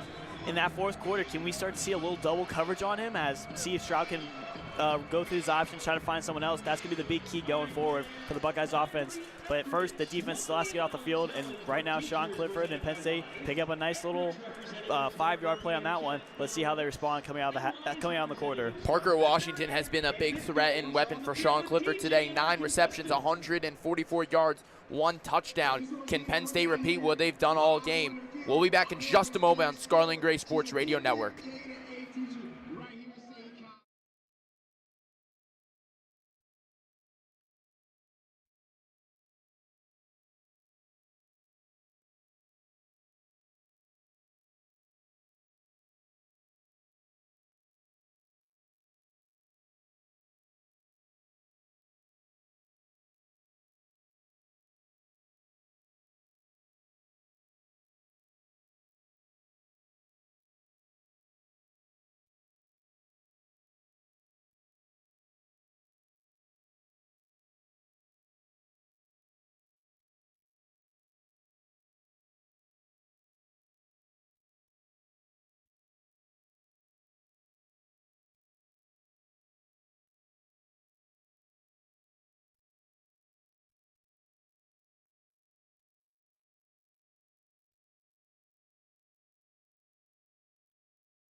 Back here in Beaver Stadium, start of the 4th quarter between the 2nd-ranked Ohio State Buckeyes and the number 13th ranked Penn State Nittany Lions here on Scarlet and Gray Sports Radio Network, the official student radio network of Ohio State Athletics. That's Kole Emplit, Matt Goldman here in State College, Pennsylvania. Ohio State 16, Penn State 14. Start of the 4th quarter.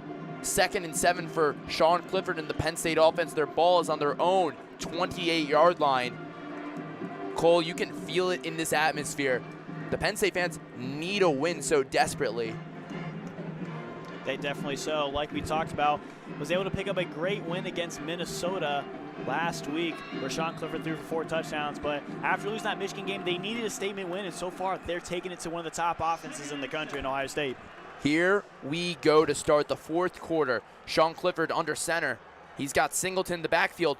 The play action, JT Tuimoloau comes in there with a big sack. Tuimoloau having a day. The tip ball in the 1st quarter, then the interception. Now a sack in the 4th quarter.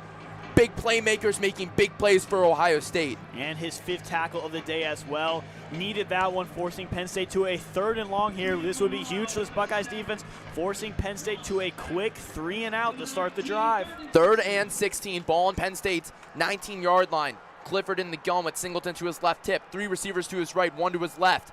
Penn State going left to right, Ohio State going right to left. Clifford snaps the ball. He looks around, throws it deep, and a flag comes out. That's going against J.K. Johnson for the pass interference against that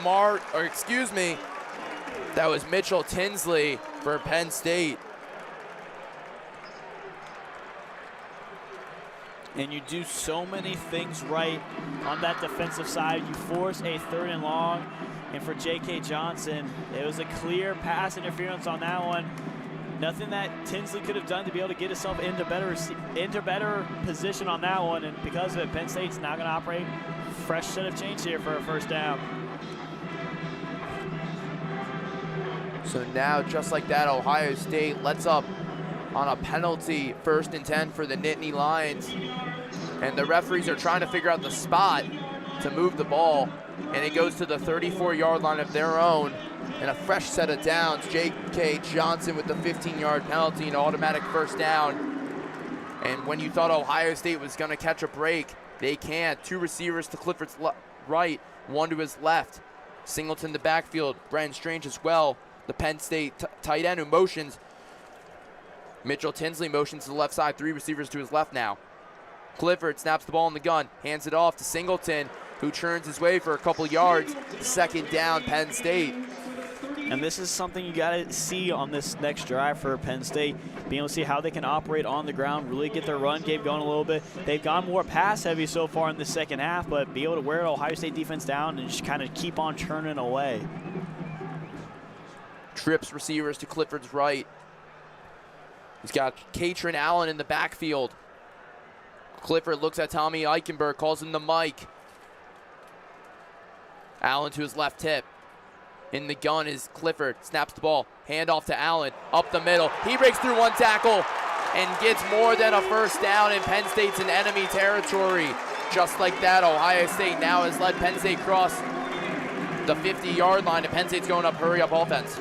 Yeah, he talked about it, breaking a tackle, Lathan Ransom. That was the last 8 of defense, and able to bring him down on that one. Trips receivers to his right. Clifford motions, looks around. He's got time. He throws up to Parker Washington, who makes an unbelievable catch right over Tanner McAllister. Parker Washington has done it all day for Penn State and continues and moves Penn State into the red zone. There's just nothing that the sophomore has not been able to do today. He's been phenomenal through the air, coming up with big play after big play, and surprisingly, he only has his 2nd touchdown today. Clifford snaps the ball in the gun. Pocket collapses. He throws in the backfield to Katrin Allen. Allen gets about 2 yards on that gain. So now it's 2nd and 8. And it's at Ohio State's 19-yard line. But again, it's just crazy to see what Washington has done today. Coming today's action, only 1 touchdown of the year and 1 pass as well. But he's been able to get it clicking so far, and this Penn State offense has him to thank for. Clifford in the gun, motions over. Omari Evans to the left side, 2 receivers to his left. He's got Allen in the backfield, fakes the handoff, finds Evans in the backfield. And Ronnie Hickman throws him out of bounds, getting a couple more yards and enough for the first down. Penn State's got a fresh set of downs now. Jack Sawyer was trying to talk to the official on that one. He thought he definitely got held on that screen. He was in the official's face about it. Regardless, Penn State's threatening 1st and goal. Excuse me, not 1st and goal, 1st down for the Nittany Lions. Wait, 3rd and 1 actually. 3rd one, they did not give it to him. Ball's at the 13-yard line. 2 receivers to Clifford's left, or to his right. 2 in the back, 2 running backs in the backfield. Clifford snaps the ball in the gun. He looks around. Pressure coming, throws it up to nobody in the back of the end zone.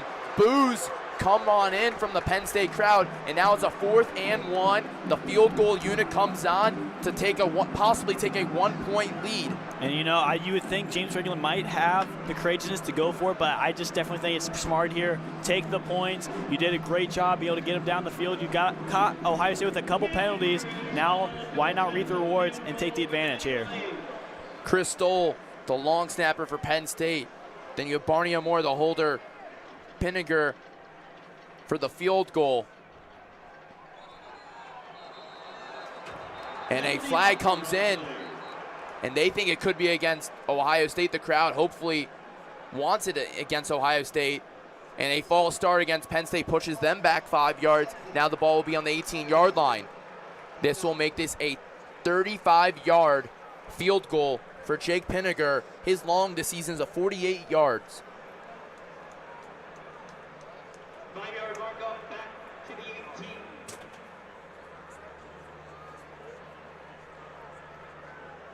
And with that penalty, moves back Penn State to a 4th and 6 now. But nonetheless, the field goal unit stays on.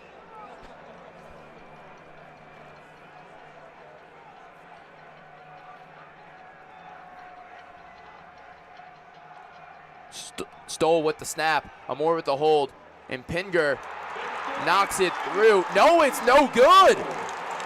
There is a flag down. So some confusion. Pinger missed the field goal, but a flag is down. And it might be in favor of the Buckeyes, and a redo might come on. Or a turnover on downs. and Ohio State gets away with no points. Yeah, Penn State was pointing at what seemed to be like steel chambers on that last one. And the Buckeyes are moving back, and it looks like it's going to be an offsides on Ohio State. Penn State has the offense back out on the field. They're going to bring them out for a 4th and 1. Just like that, Ohio State was saved by the bell for the field goal miss. But now James Franklin says he wants the offense back out on the field, and the crowd is excited. Neutral zone infraction on that one, and Ohio State's trying to move quickly, get their guys back on here. 4th and 1. You got to imagine Clifford might just take it on himself under center. Clifford under center, 3 men in the backfield. 4th and 1 at the Penn State 13. Motions everybody out. This is where Ohio State got confused last time. Ohio State having a run on over. Clifford snaps it. He's alone in the shotgun. And a catch is complete to Tyler Warren, the tight end, who comes on into the game. A little slant play. And just like that, Penn State's picked up the first down. And the clock continues to tick. And a great play call as well. Once again, we've seen it before, confusing that Ohio State defense, forcing Warren to go one-on-one. Just all you need is a quick 1-yard slant. He's able to pick it up. And Penn State, it has all the momentum now with just a little over 11 minutes to go here in the 4th. 2 receivers to Clifford's right, 1 to his left. Cater now in the backfield. Brenton Strange at tight end, a little bit off the line on the right side. Clifford snaps the ball. Hands it off to Allen. Allen dances around, but he's stopped immediately by Ohio State's Ronnie Hickman. So now that makes it 2nd and goal for Penn State at their own 8-yard line. And a great job, a last-second effort to wrap up on his ankle and bring him down here. But Penn State doing a great job being able to throw different looks at Ohio State, keeping them off their bounds a little bit and keeping them on their toes. 10:35 to go in this 4th quarter. 2 receivers to Clifford's right. Brenton Strange to his left side, motions on over. Parker Washington. Allen in the backfield, snaps the ball. Clifford, he looks around. He's got time. Finds Mitchell Tinsley in the end zone for a touchdown. And Penn State has the ball. And the referees are signaling right now. They have not called a touchdown completely, because the ball might have been loose. Now a touchdown is called. Penn State takes the lead.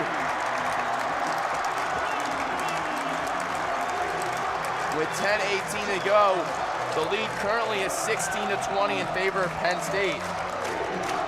And for a second there, Matt, there was an injured Buckeye on the ground. It looked to be Teron Vincent. He was slow to get up, but he's now back within that defensive line for this field goal unit. And they're going to bring out the replay operator in order to review to see if he was down before he gained enough to get the touchdown. You know, Matt, we haven't seen the replay yet, but the initial look, I thought he got in. We're looking at it again, and it looks like he's just short. He gets hit, and the ball might have actually come out. Penn State definitely recovered it. Looking at it again, though, he is definitely short of that touchdown marker. You know, Ohio State's defense was able to collapse on the goal line with Steel Chambers, Ronnie Hickman, and others. And right now, you can just feel the way the Buckeyes are playing. It kind of feels like the energy's been sucked out on their sideline. And at the moment, the play stands as Penn State leads 20-16. Pending the extra point, could be 21-16. Ohio State not playing the way they have played all season as the #2 scoring offense in the nation, averaging just over 45 points a game, have only scored 20 points today, or 16, excuse me. Yeah, Matt, looking back at this replay still looking at Mitchell Tinsley, who took an initial dive for the end zone. And they need undisputable evidence to turn this one over. From the current angle we're getting at, you can't quite see it. It looks like his arm and the ball might have just crossed the plane before he goes down, but from the other side, it looks like his elbow might have hit while he was trying to dive throughout the air. If there is no indisputable evidence, then the play will stand as called, according to the replay operator. Still waiting on a signal, and here we go to find out, did Penn State take the lead?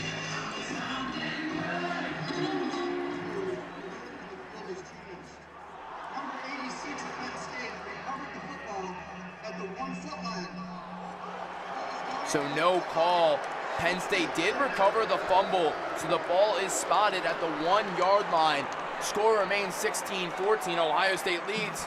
3rd and goal at the 1 for Penn State. And this could be a big one here. Penn State's forced. If Ohio State gets stopped, Penn State's forced to take only 3 points here. A much-needed win, despite giving up points for Ohio State, a much-needed win to keep them out of the end zone. And let's see what Clifford has here, inches away from that goal line.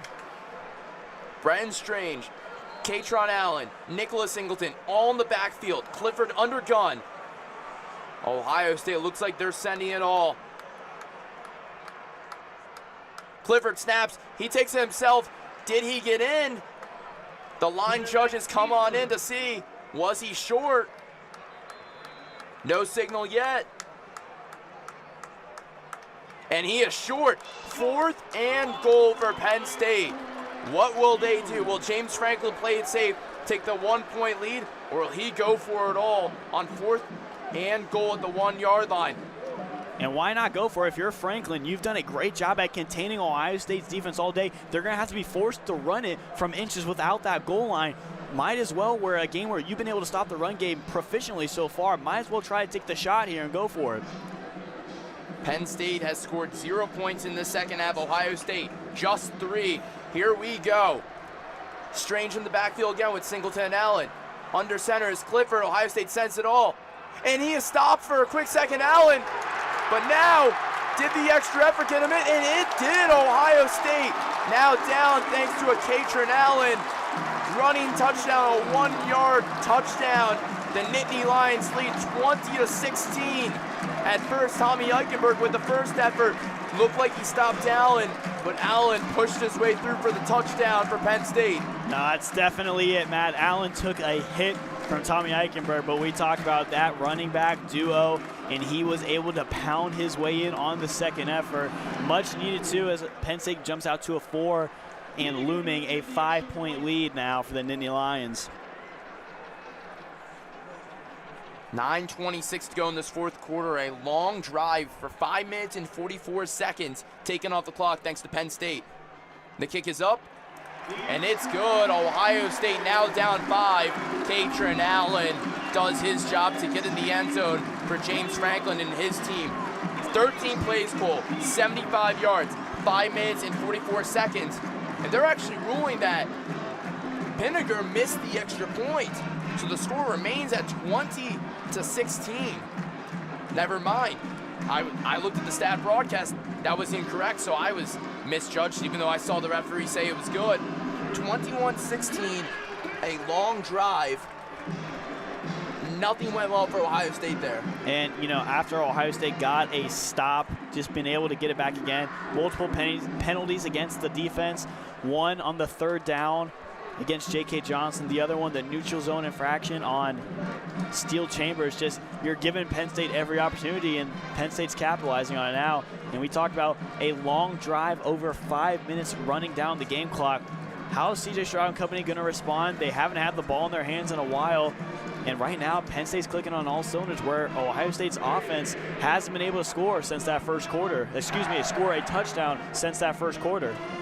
Penn State outscores Ohio State in this half, 7-3. Buckeyes down 5 here on Scarlet and Gray Sports Radio. We're going to take a short break.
You can hear the Penn State crowd at Beaver Stadium is loud now thanks to a Katrin Allen 1-yard touchdown after a 13-play, 75-yard drive to start the fourth quarter. 9:26 to go.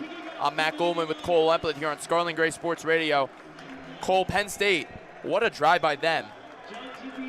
You know, we kind of talked about it.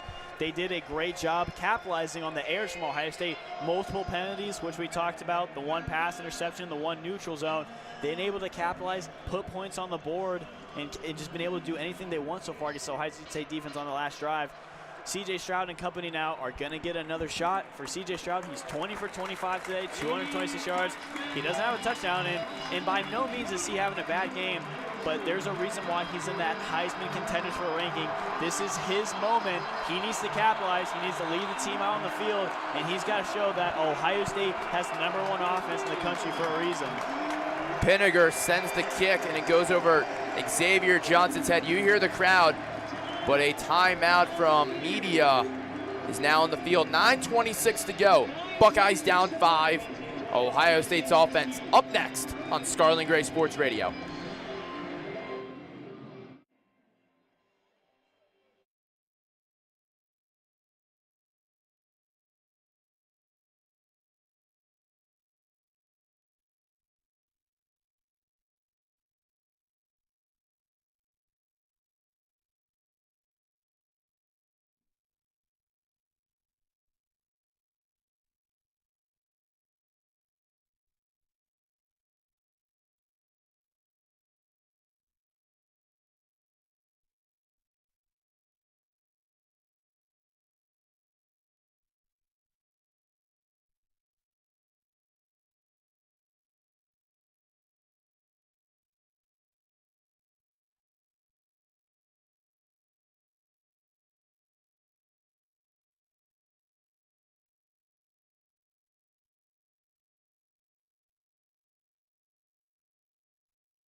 Back here at Beaver Stadium, Ohio State leads, or Ohio State is down to Penn State with 9:26 to go in the fourth quarter. C.J. Stroud and his offense, fresh set of first downs on their own 25-yard line in a hostile environment in State College, Pennsylvania.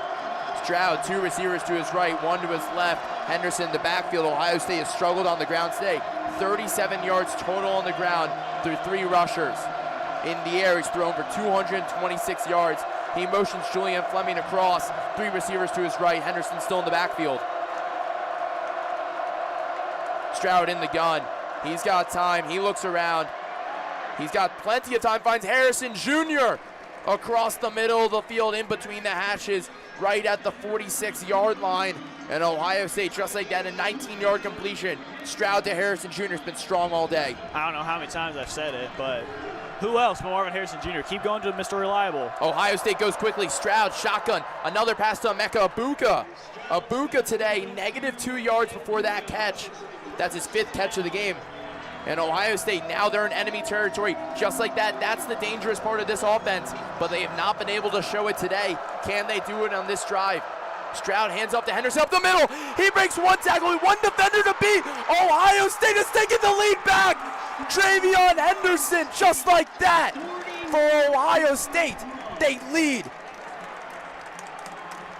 Penn State did a great job all day, limiting Henderson to only 23 yards. One mistake letting him see that open field, and he makes him pay. 3 plays from Ohio State, 75 yards is all it took. There's a reason why they're the #1 total offense in the country. And that's what Ohio State's been needed to do all day. They take a 22-21 lead. They're going to go for 2 to make this a field goal game to go up 24-21. Just like that, Travion Henderson breaks through 41-yard running touchdown here in Beaver Stadium. Silenced the crowd for a quick second. Ohio State does have to lead by 1, but a big deal right here to go up and make this a 3-point game. 2 receivers to Stroud's right, 2 to his left, Henderson to his right hip. Ball's at the 4-yard line. He motions on over, Harrison Jr. A possible slant play from Ohio State. And Penn State jumped. That will move it half the distance to the goal. The ball's at the 3, so that'll go to the 1.5-yard line if that is called against Penn State. It definitely looked like it. It definitely did not seem like it was a false start whatsoever. It seemed like neutral zone on that last one. Penn State's crowd did a great job, though, keeping that offensive line and C.J. Stroud a little discommunicated, but I definitely think it was Penn State that drew the flag. The flag is on Ohio State, and that pushes the Buckeyes back. I'm not going to lie, that's a surprising one, that one. They would have had to have called false start on that, Matt. I guess they got it right. They saw it better than I did, but it just looked like a clear offside on that one by Penn State. And now they're going to bring out the field goal unit. That is disappointing for Ohio State. Now an extra point comes the way for Noah Ruggles. For Ohio State just to take a 2-point lead. So a field goal for Penn State next drive possibly would take the lead over the Buckeyes. No Bradley Robinson snapping the ball today for Ohio State.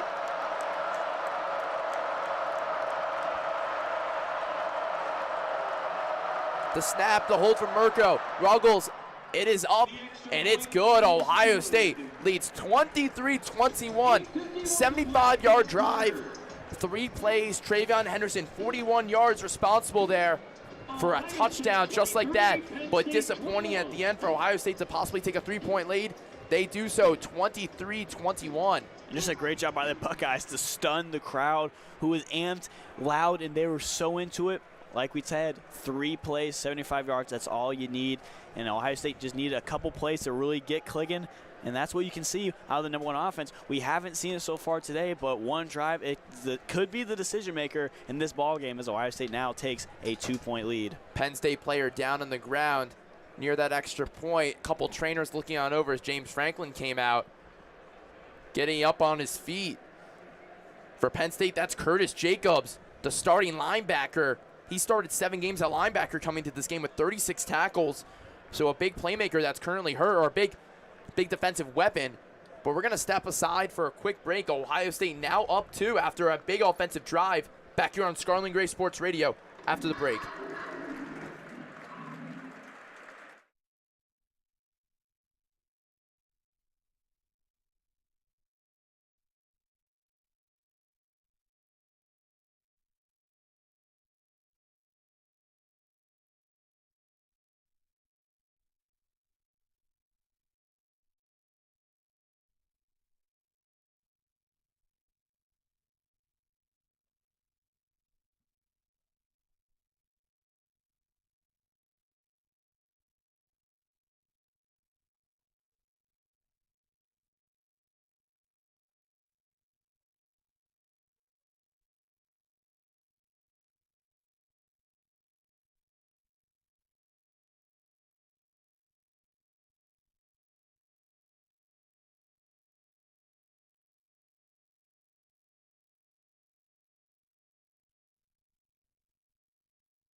Back here at Beaver Stadium, Ohio State leads 23-21 after an awesome offensive drive, Kole.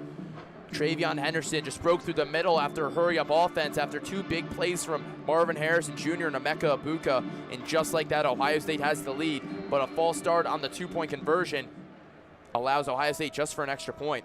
Yeah, and you could really make the argument that Ohio State still could have gone for it there. But with the yards, they decided, hey, let's not. Let's just get the point, take a 2-point victory, and see what Penn State can do on this offensive side now. Jaden Feeling's kickoff goes through the uprights. And now that brings on the Penn State offense once again, who has scored 7 points thanks to a big drive last time they were out for 5:44, 13 plays, 75 yards. Let's see if Penn State can do it again, or can Ohio State hold them this time with Jim Knowles' defense. The man who came on over from Oklahoma State, $1.5 million salary per year to help out this Ohio State defense. And he's done so far statistically, but today his defense has struggled.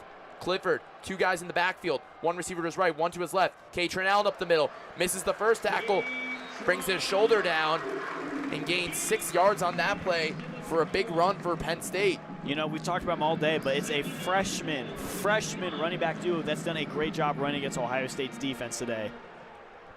Penn State hurry up. 2 receivers to Clifford's left. Pressure comes. Ball is loose. Ohio State has recovered. JT Tuimoloau. Who else? Ohio State. Just like that. The momentum comes back for the Buckeyes, and they're looking good right now, ladies and gentlemen. JT got his hand on a pass in the first quarter, led to an interception. This time with the fumble recovery. And man, how the tides can turn now. Ohio State marched down the field, 3 plays, 75 yards, and now they have it right on the 26-yard line. And man, great field position, the 29-yard line, great field position to bring this Ohio State offense back on the field. Wow. Just wow. JT Tuimoloau, team MVP of the day on the defensive side. I talked about, can Jim Knowles' defense do something? They stepped up.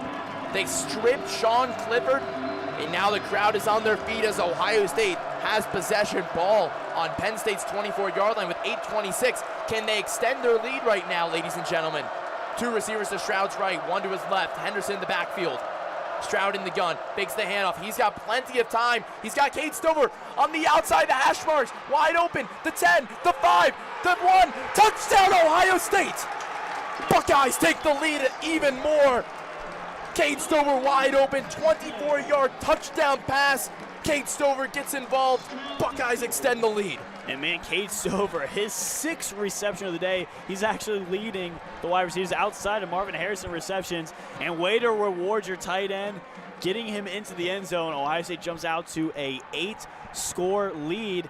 With the extra point, it would be a 2-score advantage now for the Buckeyes. Wow. Can you believe it, Kole? At Beaver Stadium, crowd is silent. Ohio State hoping to go up 30-21. The snap, the hold. The kick is good from Noah Ruggles. 30-21. Wow. 4 plays resulted in 14 points for Ohio State, and that's just how quickly we can see that offense flip the switch. They've been shut it out almost all game. Besides that Maya Williams touchdown in the first quarter, they haven't been able to get remotely close to that red zone, and just like that, we said it, able to get back-to-back touchdowns. Ohio State's looking great now in the offensive end. Let's see if the defensive end can still hold up to where that last play out, they forced that fumble in a game now where they have forced 3 turnovers against Sean Clifford and his offense. Ohio State up 9, 8:17 to go. 4 plays, flip the script. Buckeyes lead. Back here on Scarlet and Gray Sports Radio after this break.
Eye of the Tiger here in Beaver Stadium. Ohio State leads 30-21 here on Scarlet and Gray Sports Radio Network.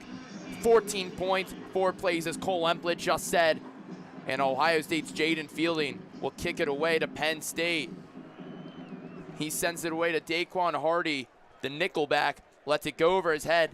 And now with 8:17, Ohio State keeps a 9-point lead, and their defense comes back out. And let's see what Ohio State's defense can corral this time. They forced Sean Clifford to 3 turnovers now in today's game. Only 21 points against the number 13 team in the nation. Let's see if this Ohio State defense can hold and continue off on their hot start. Ohio State right now has held Penn State just to 7 points in this half alone. Sean Clifford, 2 receivers to his left, 1 to his right. Katrin Allen in the backfield. Mitchell Tinsley all alone near the Ohio State sideline against Denzel Burke. The handoff up the middle. Katrin Allen makes one defender miss. He makes multiple defenders miss. He's at the 40, the 50. Stopped down at Ohio State's 49-yard line. Katrin Allen has kept the Penn State Nittany Lions alive today, and he does so again. What a play to start off. He saw Henderson's big run. He said, hey, I can do that too. He's trying to will Penn State back now into the enemy territory. Sean Clifford snaps the ball in the gun. He's got time. He finds Parker Washington, who falls down just short of the first down line. 2nd and 1 for Penn State at Ohio State's 39. 2 plays, and just like that, Penn State has moved up. Sean Clifford in the gun, fakes the handoff, gives it to Brenton Strange for a first down, a little screen pass, and moves ahead, and for a couple more after that. And man, we talk about Ohio State, the way they were effectively able to move the ball down and score. Penn State's doing the same right now as well. Getting down the field so far, only 4 attempts, and already they're on Ohio State's 35-yard line. Sean Clifford, 2 receivers to his right, 1 to his left, in the gun. He looks around, finds Brenton Strange, drops the ball, and Tommy Eichenberg was almost there for an interception. Tommy Eichenberg, but great pressure that one by Steele Chambers, causing Penn State to just be unable to get the ball into their hands whatsoever, and getting a nice little stop here as Penn State was trying to get that up-tempo action going against the Buckeyes defense.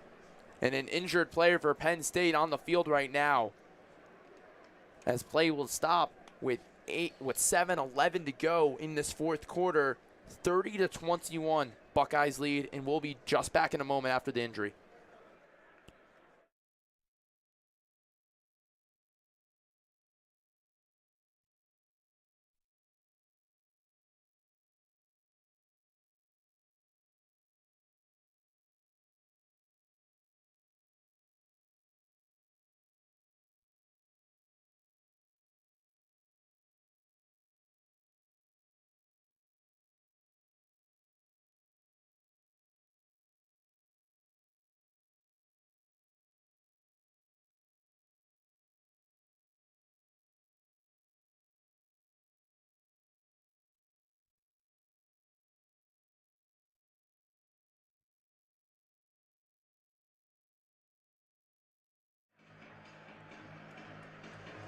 You hear the narco trumpets are about to play in Beaver Stadium.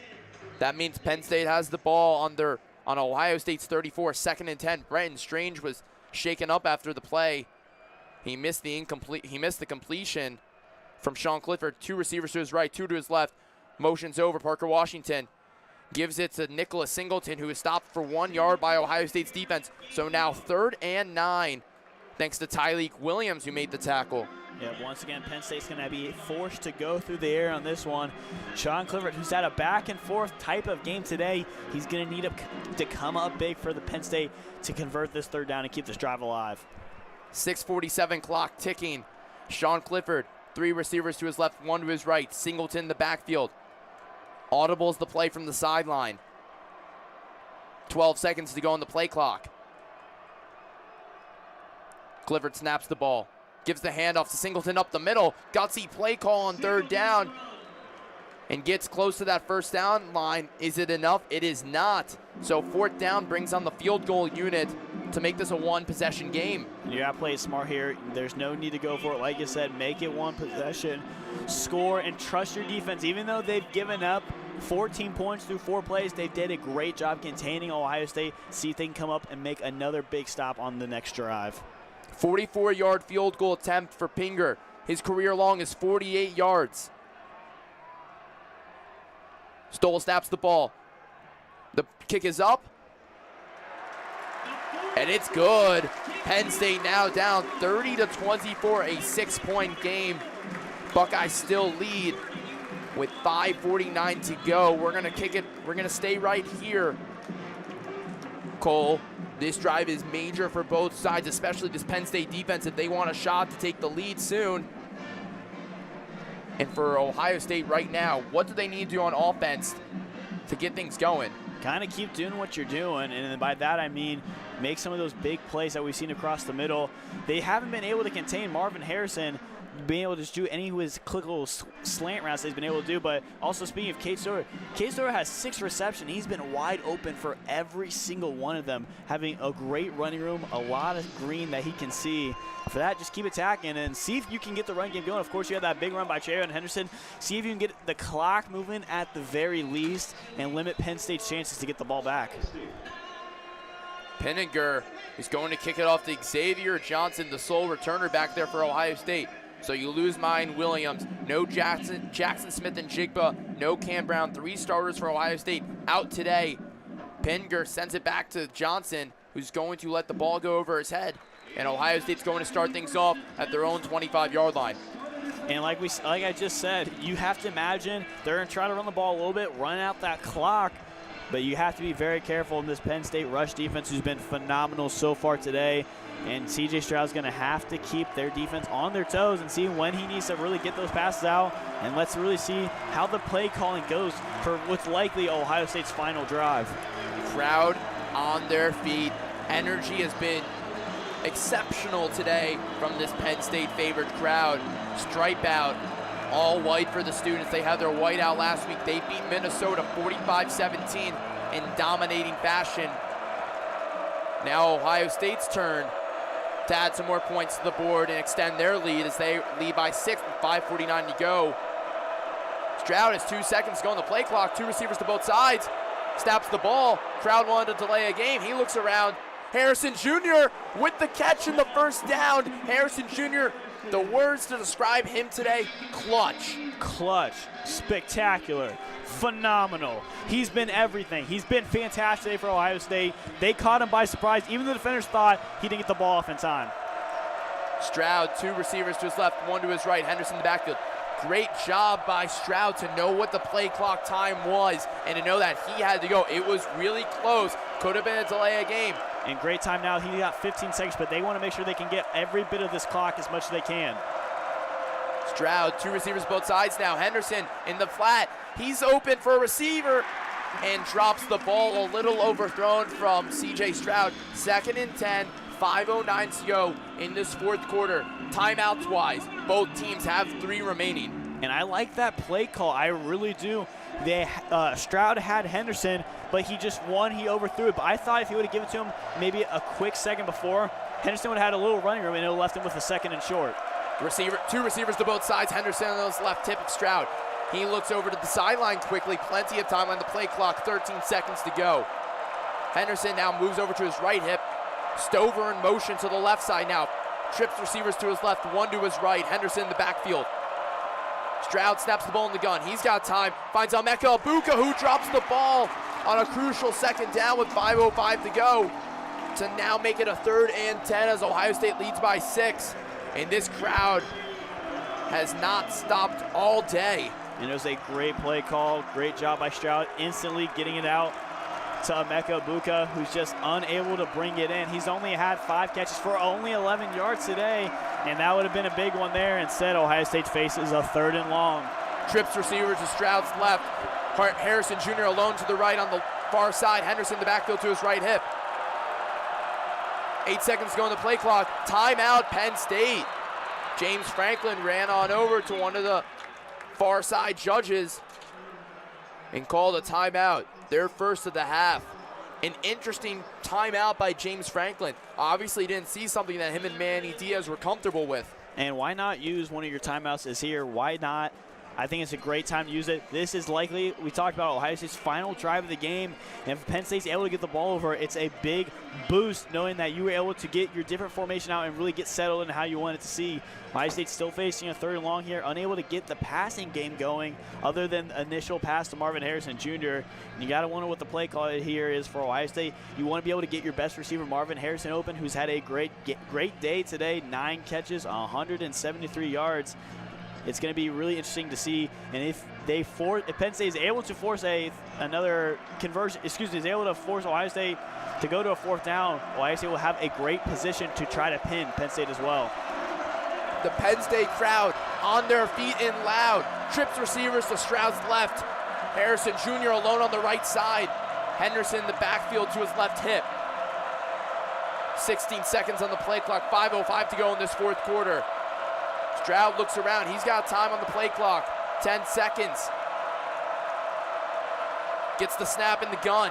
Quickly to Marvin Harrison Jr. The slant play is successful. 1st down, Ohio State. What'd I say? What did I say, Matt? Marvin Harrison Jr., he's been Mr. Reliable all day long. Get it to your best receiver. 10 catches, 180-plus yards. He's saying, hey, I can have a great game too. Son of a Hall of Fame wide receiver, looking like his father out there with the way Harrison Jr. has been playing since that Rose Bowl performance of last year. One of the top receivers, if not top, in America. He has another year of eligibility to return before the draft. 3 receivers to Stroud's left, Henderson in the backfield. Now they're going to run the ball, chew some clock out. Penalty flag down, and the clock stops. Offsides against Penn State is the call. Manny Diaz frustrated with the way his defense is played. Yeah, he immediately gave that signal. C.J. Stroud knew. And Ohio State's now in a great spot, which will likely be a 1st and 5 now for the Buckeyes. And this is what you need to do on the 1st down at the very least. Give it off to Travion Henderson. Let that clock any bit. Penn State now has 2 timeouts after burning that first one to call for a defensive formation. Ohio State needs to really play a smart game here. Hold on to the football. Clock is ticking at the 4:10 mark and going down. Ohio State leads by 6. 10 seconds on the play clock. Stroud under center with Henderson in the backfield. The handoff up the middle to Travion Henderson, who gets nowhere on that 1st and 5. And for Ohio State, that's not disappointing. You did exactly what you need to do. Hold on to the ball. It's now a 2nd down. It doesn't look like Penn State is going to elect to use their 2nd timeout quite yet. And Ohio State still 2 opportunities here to really get something going. They might have to go to the passing game rather sooner than later on this drive. Less than 3:40 to go. Stroud goes quickly. He's got receivers wide open down the middle. He's got Emeka Egbuka caught at the 5-yard line. What a dot from C.J. Stroud. Finds one of the top receivers in the country, making it look real easy against Penn State. And the Penn State crowd is stunned. It has gone quiet here inside Beaver Stadium. Emeka Egbuka, who only had 11 yards on 5 receptions, comes up big that time. And man, Ohio State on that 2-yard line. Have to imagine 3 straight downs here. You're going to be running the football. Johnny Dixon, the cornerback who led up that big play. Now with Ohio State, 3 minutes to go in this game. Controlling the lead, hoping to add on to this lead. And this could be the silencer here at Beaver Stadium on the road. A top 15 showdown. Stroud, 2 receivers to his right, Henderson in the backfield, and a flag is down. Offsides, or actually a delay of game by Ohio State. And Penn State fans all around the stadium shaking their head in disappointment after a dot from C.J. Stroud. Down the left side of the field finds Emeka Egbuka, who's been silent all day. Now has 6 catches for 53 yards, Kole. And I know Ohio State wants to try to pound it into the end zone, but they are still in a great position. It is 1st down. You can run the ball 3 times here and end up getting a field goal as well, and you're still going up 2 scores in this game. So Ohio State right now is going to definitely hand the ball off. 5 seconds go on the play clock. Rossi and Henderson in the backfield. Henderson on the outside, cuts it up. Touchdown, Ohio State walks into the end zone. Is that the silencer against the Nittany Lions? Travion Henderson, who came into the 4th quarter with only under 30 yards rushing, picks up back-to-back touchdowns. And, man, Ohio State's coming out.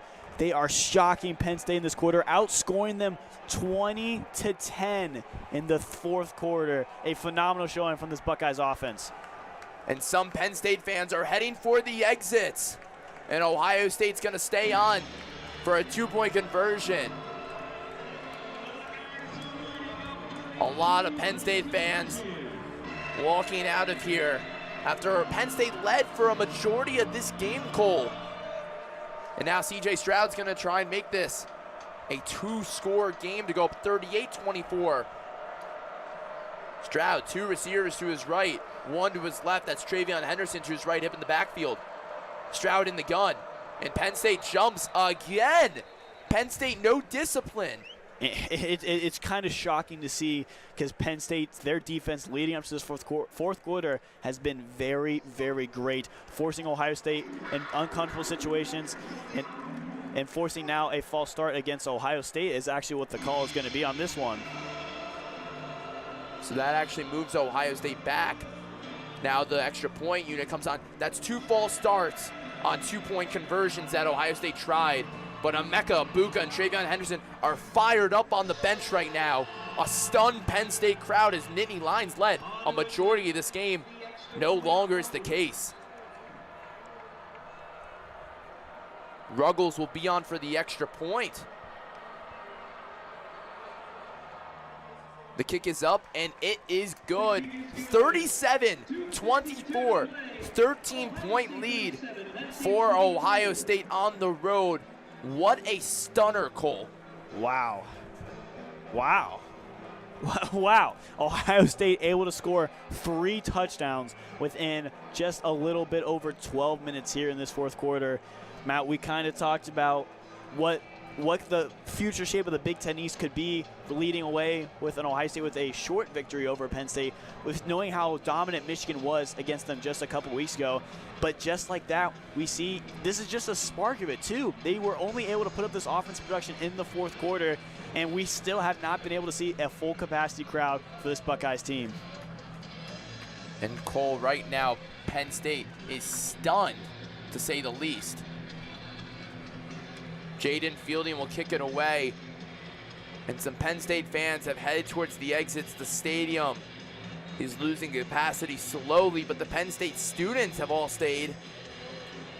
Realizing, however, the second-ranked Buckeyes are going to come into their house and get a big top 15 victory.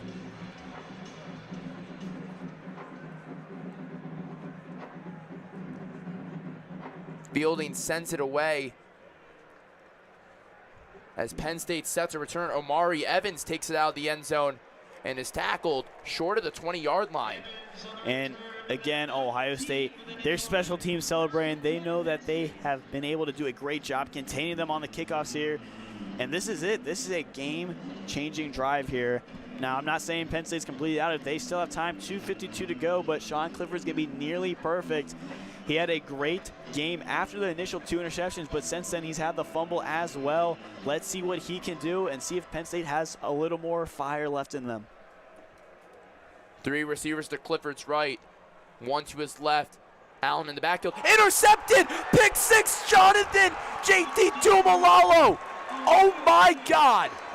JTT brings it to the house, and that's going to do it, ladies and gentlemen. Ohio State comes into Beaver Stadium, ends the way, dominating victory. Wow.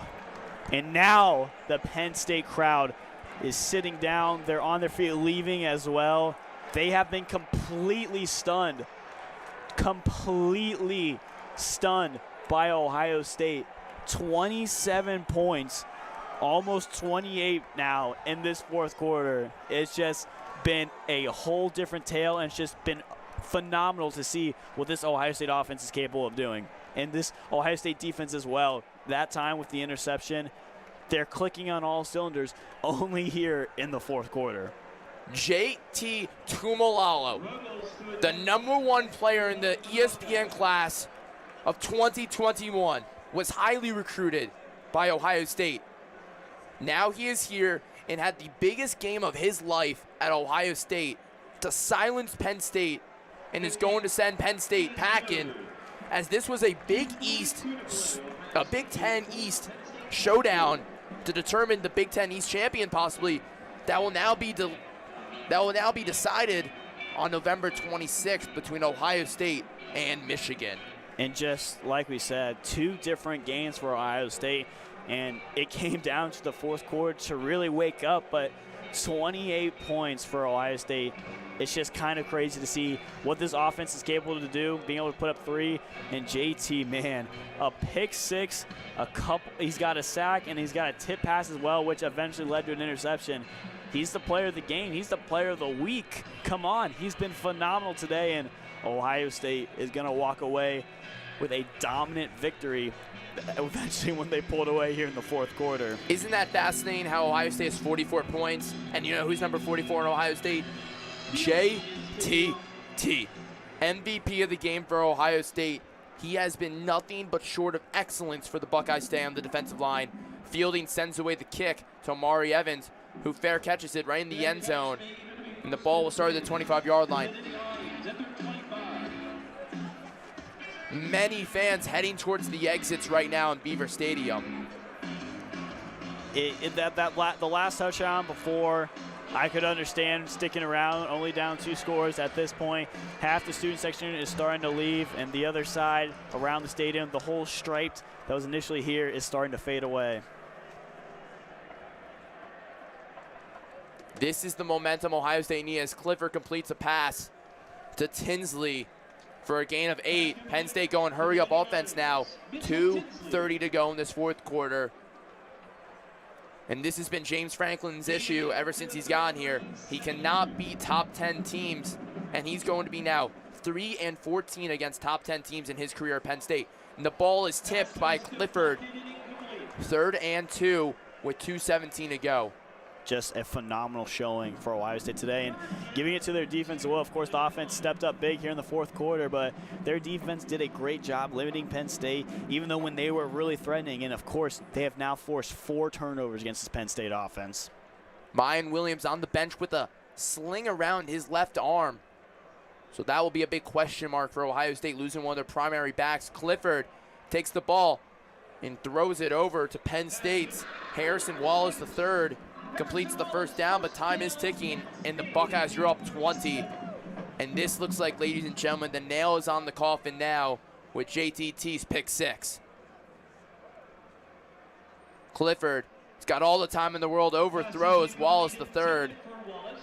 2nd and 10, 1:58 to go. This stadium was completely full just 5 minutes ago. The script has been flipped. Now this stadium is starting to empty real slow in State College, Pennsylvania. And for Penn State, you know, you're trailing 20 points now after a 28-point fourth quarter.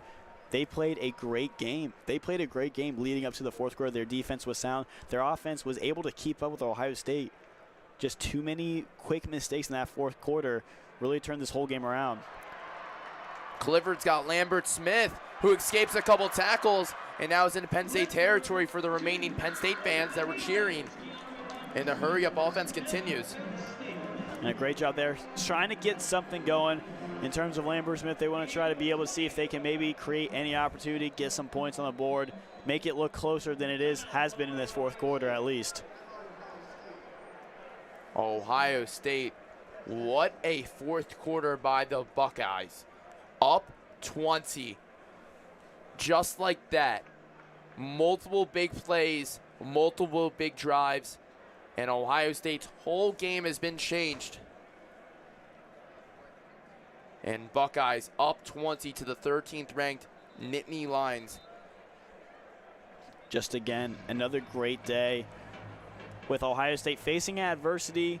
28 points in the fourth quarter. It's just something, it's just a phenomenal. It's almost leaving me speechless at what you can see from the offense and just how the defense has performed as well.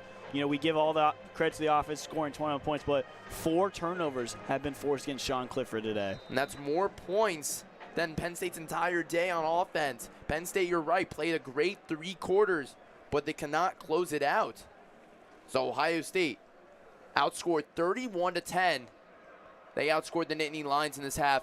And a great completion from Clifford over to Theo Johnson to keep moving the chains with 1:33 to go and counting.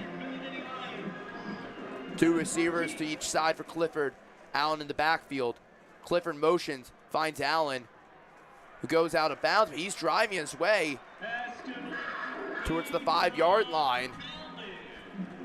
And I don't even know where to begin with how Ohio State's fourth quarter was and how this has completely shifted the momentum, the score, the energy, everything involved in this game. It's just, you need to think about if they played 4 quarters at their full capacity, which they showed in the fourth quarter. It's just an incredible sighting that Ohio State was able to put on. And the committee, especially the first college football playoff rankings coming out this Tuesday, is going to take a close look at this fourth quarter in particular, saying this is how good Ohio State can be. Clifford dances around, and in the end zone is Katrin Allen for a receiving touchdown, his second of the game.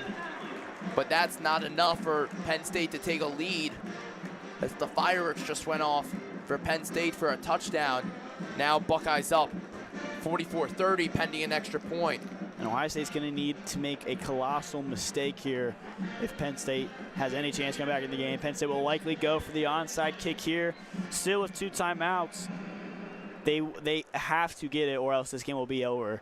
Ohio State needs to really be able to make sure they get their special teams unit in check here. That's what I like to assume. It's going to be an onside kick from Penn State. 44-31 in favor of Ohio State. The extra point is good from Pinger. And you can just tell the life has been sucked out of here, especially on the Penn State sideline. And some people have said about James Franklin's job security, if he can't beat the teams that he's recruiting against, then it's not good for the Nittany Lions because they can't do anything. They've already lost twice in the Big Ten East, pretty much in a way out of contention. So the Big Ten East is going to be between Ohio State, number 2, and Michigan, number 4. They have a big test tonight in Ann Arbor against Michigan State, their in-state rival. That game will be on 7:30 on ABC. And you were right, Cole. Penn State is going to do an onside kick against the Buckeyes. And, you know, Matt, we'll get back to that Big Ten East standings in a second, but this right here is going to be the game. If Ohio State recovers, Penn State can still call 2 timeouts, but that will likely do it.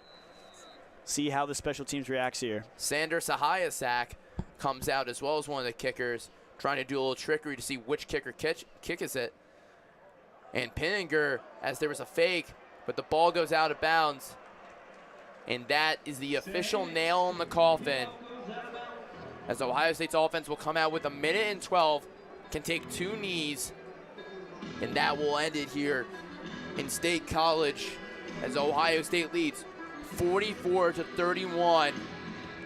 What a fourth quarter, Cole. We talked about that Big Ten East and the showdown that will take place November 26th in Columbus, Ohio. Ohio State did not beat Michigan last year. This is to gain entry into the Big Ten championship and most likely a berth to the college football playoff. Yeah, it's similar to Ohio State and Penn State today. The records go out the window. This is a brutal, a game that's going to come down to the end, come down the wire. And for Ohio State, they were able to pull away in the fourth quarter here. As Stroud goes under center one more time. Stroud under center with 1:12. Hands it off actually to Henderson. Henderson is stopped immediately. But that doesn't matter. One more play. Penn State will elect to use their timeout, as James Franklin's trying anything to do to keep his men in this game in any way, shape, or possible. But more and more people head for the exits. But yeah, to get back to that point, similar with Ohio State, Penn State, that's what's going to be that environment tonight in the big house. Michigan State. Michigan is the 4th best team in the country according to the AP poll, and it doesn't matter the records, it doesn't matter the scoring or how good the defense has been all year. It's going to be a brutal game, and it's going to be a good test for this Michigan team who's been phenomenal. We talked about them earlier, the way that they were able to run it up on Penn State. But exactly what we're talking about, that November 26th showdown in Columbus will likely decide who goes to the Big Ten Championship, and as you mentioned, a Big Ten berth, assuming Ohio State and Michigan both went out the rest of the way. So Penn State 2 weeks ago dropped against Michigan and Ann Arbor, and that was a big victory by Michigan. And they beat Minnesota last week. But now here, Ohio State comes into their home and ends it as C.J. Stroud hands off to Travion Henderson one more time, cuts through the middle, and he gains enough almost for a first down as the referee spotted him short. And a good job by Travion. It looked like he could have slipped, but I think he tried to take a tumble on that one to keep himself in bounds. No need to go out and give Penn State basically would be another timeout there. And now Ohio State just needs to battle forward for 1 yard to seal this one. Timeout from the Nittany Lions. They have no more remaining. 1 minute exactly on the clock as Beaver Stadium, which was once full with 106,000 screaming fans, is starting to look depleted. That's about right. It was a great environment all the way entering these last couple of quarters, but we talk about this stadium is pretty much have been decimated from the crowd, and Ohio State one play to do it. And that will surely win them this game, and as the college football playoff rankings come out this Tuesday, it will surely keep them in the top 4 as well. 3rd and 1. C.J. Stroud hands up the middle to Mitch Rossi. And not so happy Valley anymore. Ohio State leads 44-31. 1st and 10 in the 4th quarter. Clock is ticking, less than 50 seconds to go. And how about the fullback give off to Mitch Rossi on that one? He had a catch earlier as well. Great to see him getting used for Ohio State, especially picking up that first down here as C.J. Stroud goes to victory formation. Last time the Buckeyes were on the road against Penn State, they won 38-25. And a little extracurriculars after the game between the sides as the clock ticks down to less than 20 seconds. C.J. Stroud congratulates James Franklin, or James Franklin congratulates C.J. Stroud. And the clock continues to tick. Some extracurriculars after the game again, as Xavier Johnson is having to be held back by a couple coaches and players. But nonetheless, final score, clock ticks to 0. Ohio State 44, Penn State 31 here in State College, Pennsylvania. Not so happy Valley. And the Buckeyes add on in the 4th quarter, outscoring the Buckeyes 31-17. And that was the difference maker thanks to JT Tuimoloau pick 6. C.J. Stroud looking great by Marvin Harrison Jr. Cade Stover getting involved. Emeka Buka. Travion Henderson breaking through for a 41-yard touchdown at the end. A lot went well for the Buckeyes today. Yeah, you can say that twice. They did a great job, especially in the 4th quarter. Of course, which is going to be the big takeaway from everyone today, the way that they were able to storm for 4 touchdowns. And for Penn State, this is only their 2nd loss of the season, but this will surely eliminate them from Big Ten title play, losing to both Michigan and Ohio State. A great game plan up until that 4th quarter where Penn State was able to pretty much do it all on that offensive end. A great job being able to get the run game going while also Sean Clifford was able to get his passing going. But the 4th quarter, that Penn State defense really broke down, and the offense wasn't able to keep that momentum up as they had done the previous 3 quarters. And Ohio State showed why they were the much better talented team today of pulling away eventually in that 4th quarter. JT Tuimoloau being interviewed by Jenny Taft on Fox after the game. And Ohio State goes over to the marching band and their fans as the band sings praise to Carmen, Ohio for the Buckeyes on the road here in Beaver Stadium. Looking at the statistics quickly on Penn State's side, 32 for 47, 371 yards, 3 touchdowns, 3 interceptions for Sean Clifford. A total of 111 yards ran by the Penn State rushers. And then Pete Parker Washington, the star for Penn State, 179 yards, 11 receptions in 1 touchdown. So for Penn State today, offensively, when you think about this, when you hear those statistics, that sounds pretty good. It sounds really good, and they're just able to do, like we said, they're able to do a great job today, just instead of leading into that 4th quarter where they just kind of completely fell apart. And that's just a definition of a Buckeye team, knowing that you have such a talented roster where you can be able to turn on in a flip of a switch. They almost outscored Penn State's total just within that 4th quarter alone. It's just very impressive to see what they can do on a given basis. In that situation, Ryan Day had to definitely spark a light under his squad. Ohio State side, C.J. Stroud came into this game leading the nation with touchdown passes. Only one touchdown pass today, but he did throw for 354 yards. His rushers ran for 98 yards total, led by Travion Henderson with 78 yards on 16 carries, 2 touchdowns. And then Marvin Harrison Jr., 10 receptions, 185 yards, 0 touchdowns. Cade Stover, Emeka Ibuka, Julian Fleming, Mitch Rossi, all were involved. JT Tumalalo, multiple sacks, multiple interceptions, a strip sack. That man did it all. Key takeaways from Ohio State, Cole. You have to credit the offense in that fourth quarter, especially being able to score 21 straight points. But I think the side that really deserves all the credit is the defense. They were able to keep Penn State only to 14 points entering the fourth quarter before Penn State was able to eventually start putting on a little more of their own. But Ohio State was able to force 4 turnovers against Sean Clifford, and you mentioned it, JT Tuamola was able to get an interception, a pick 6, a fumble recovery, a couple sacks, and even hit a tip pass that led to another interception. He's definitely the player of the game today, but that defense, that new and improved revamped defense we've kind of talked about all season, they held very tightly today, and they're one of the reasons Ohio State's walking away with the victory. Ohio State next week, they face Northwestern in Evanston, Illinois, back on the road for a noon kickoff.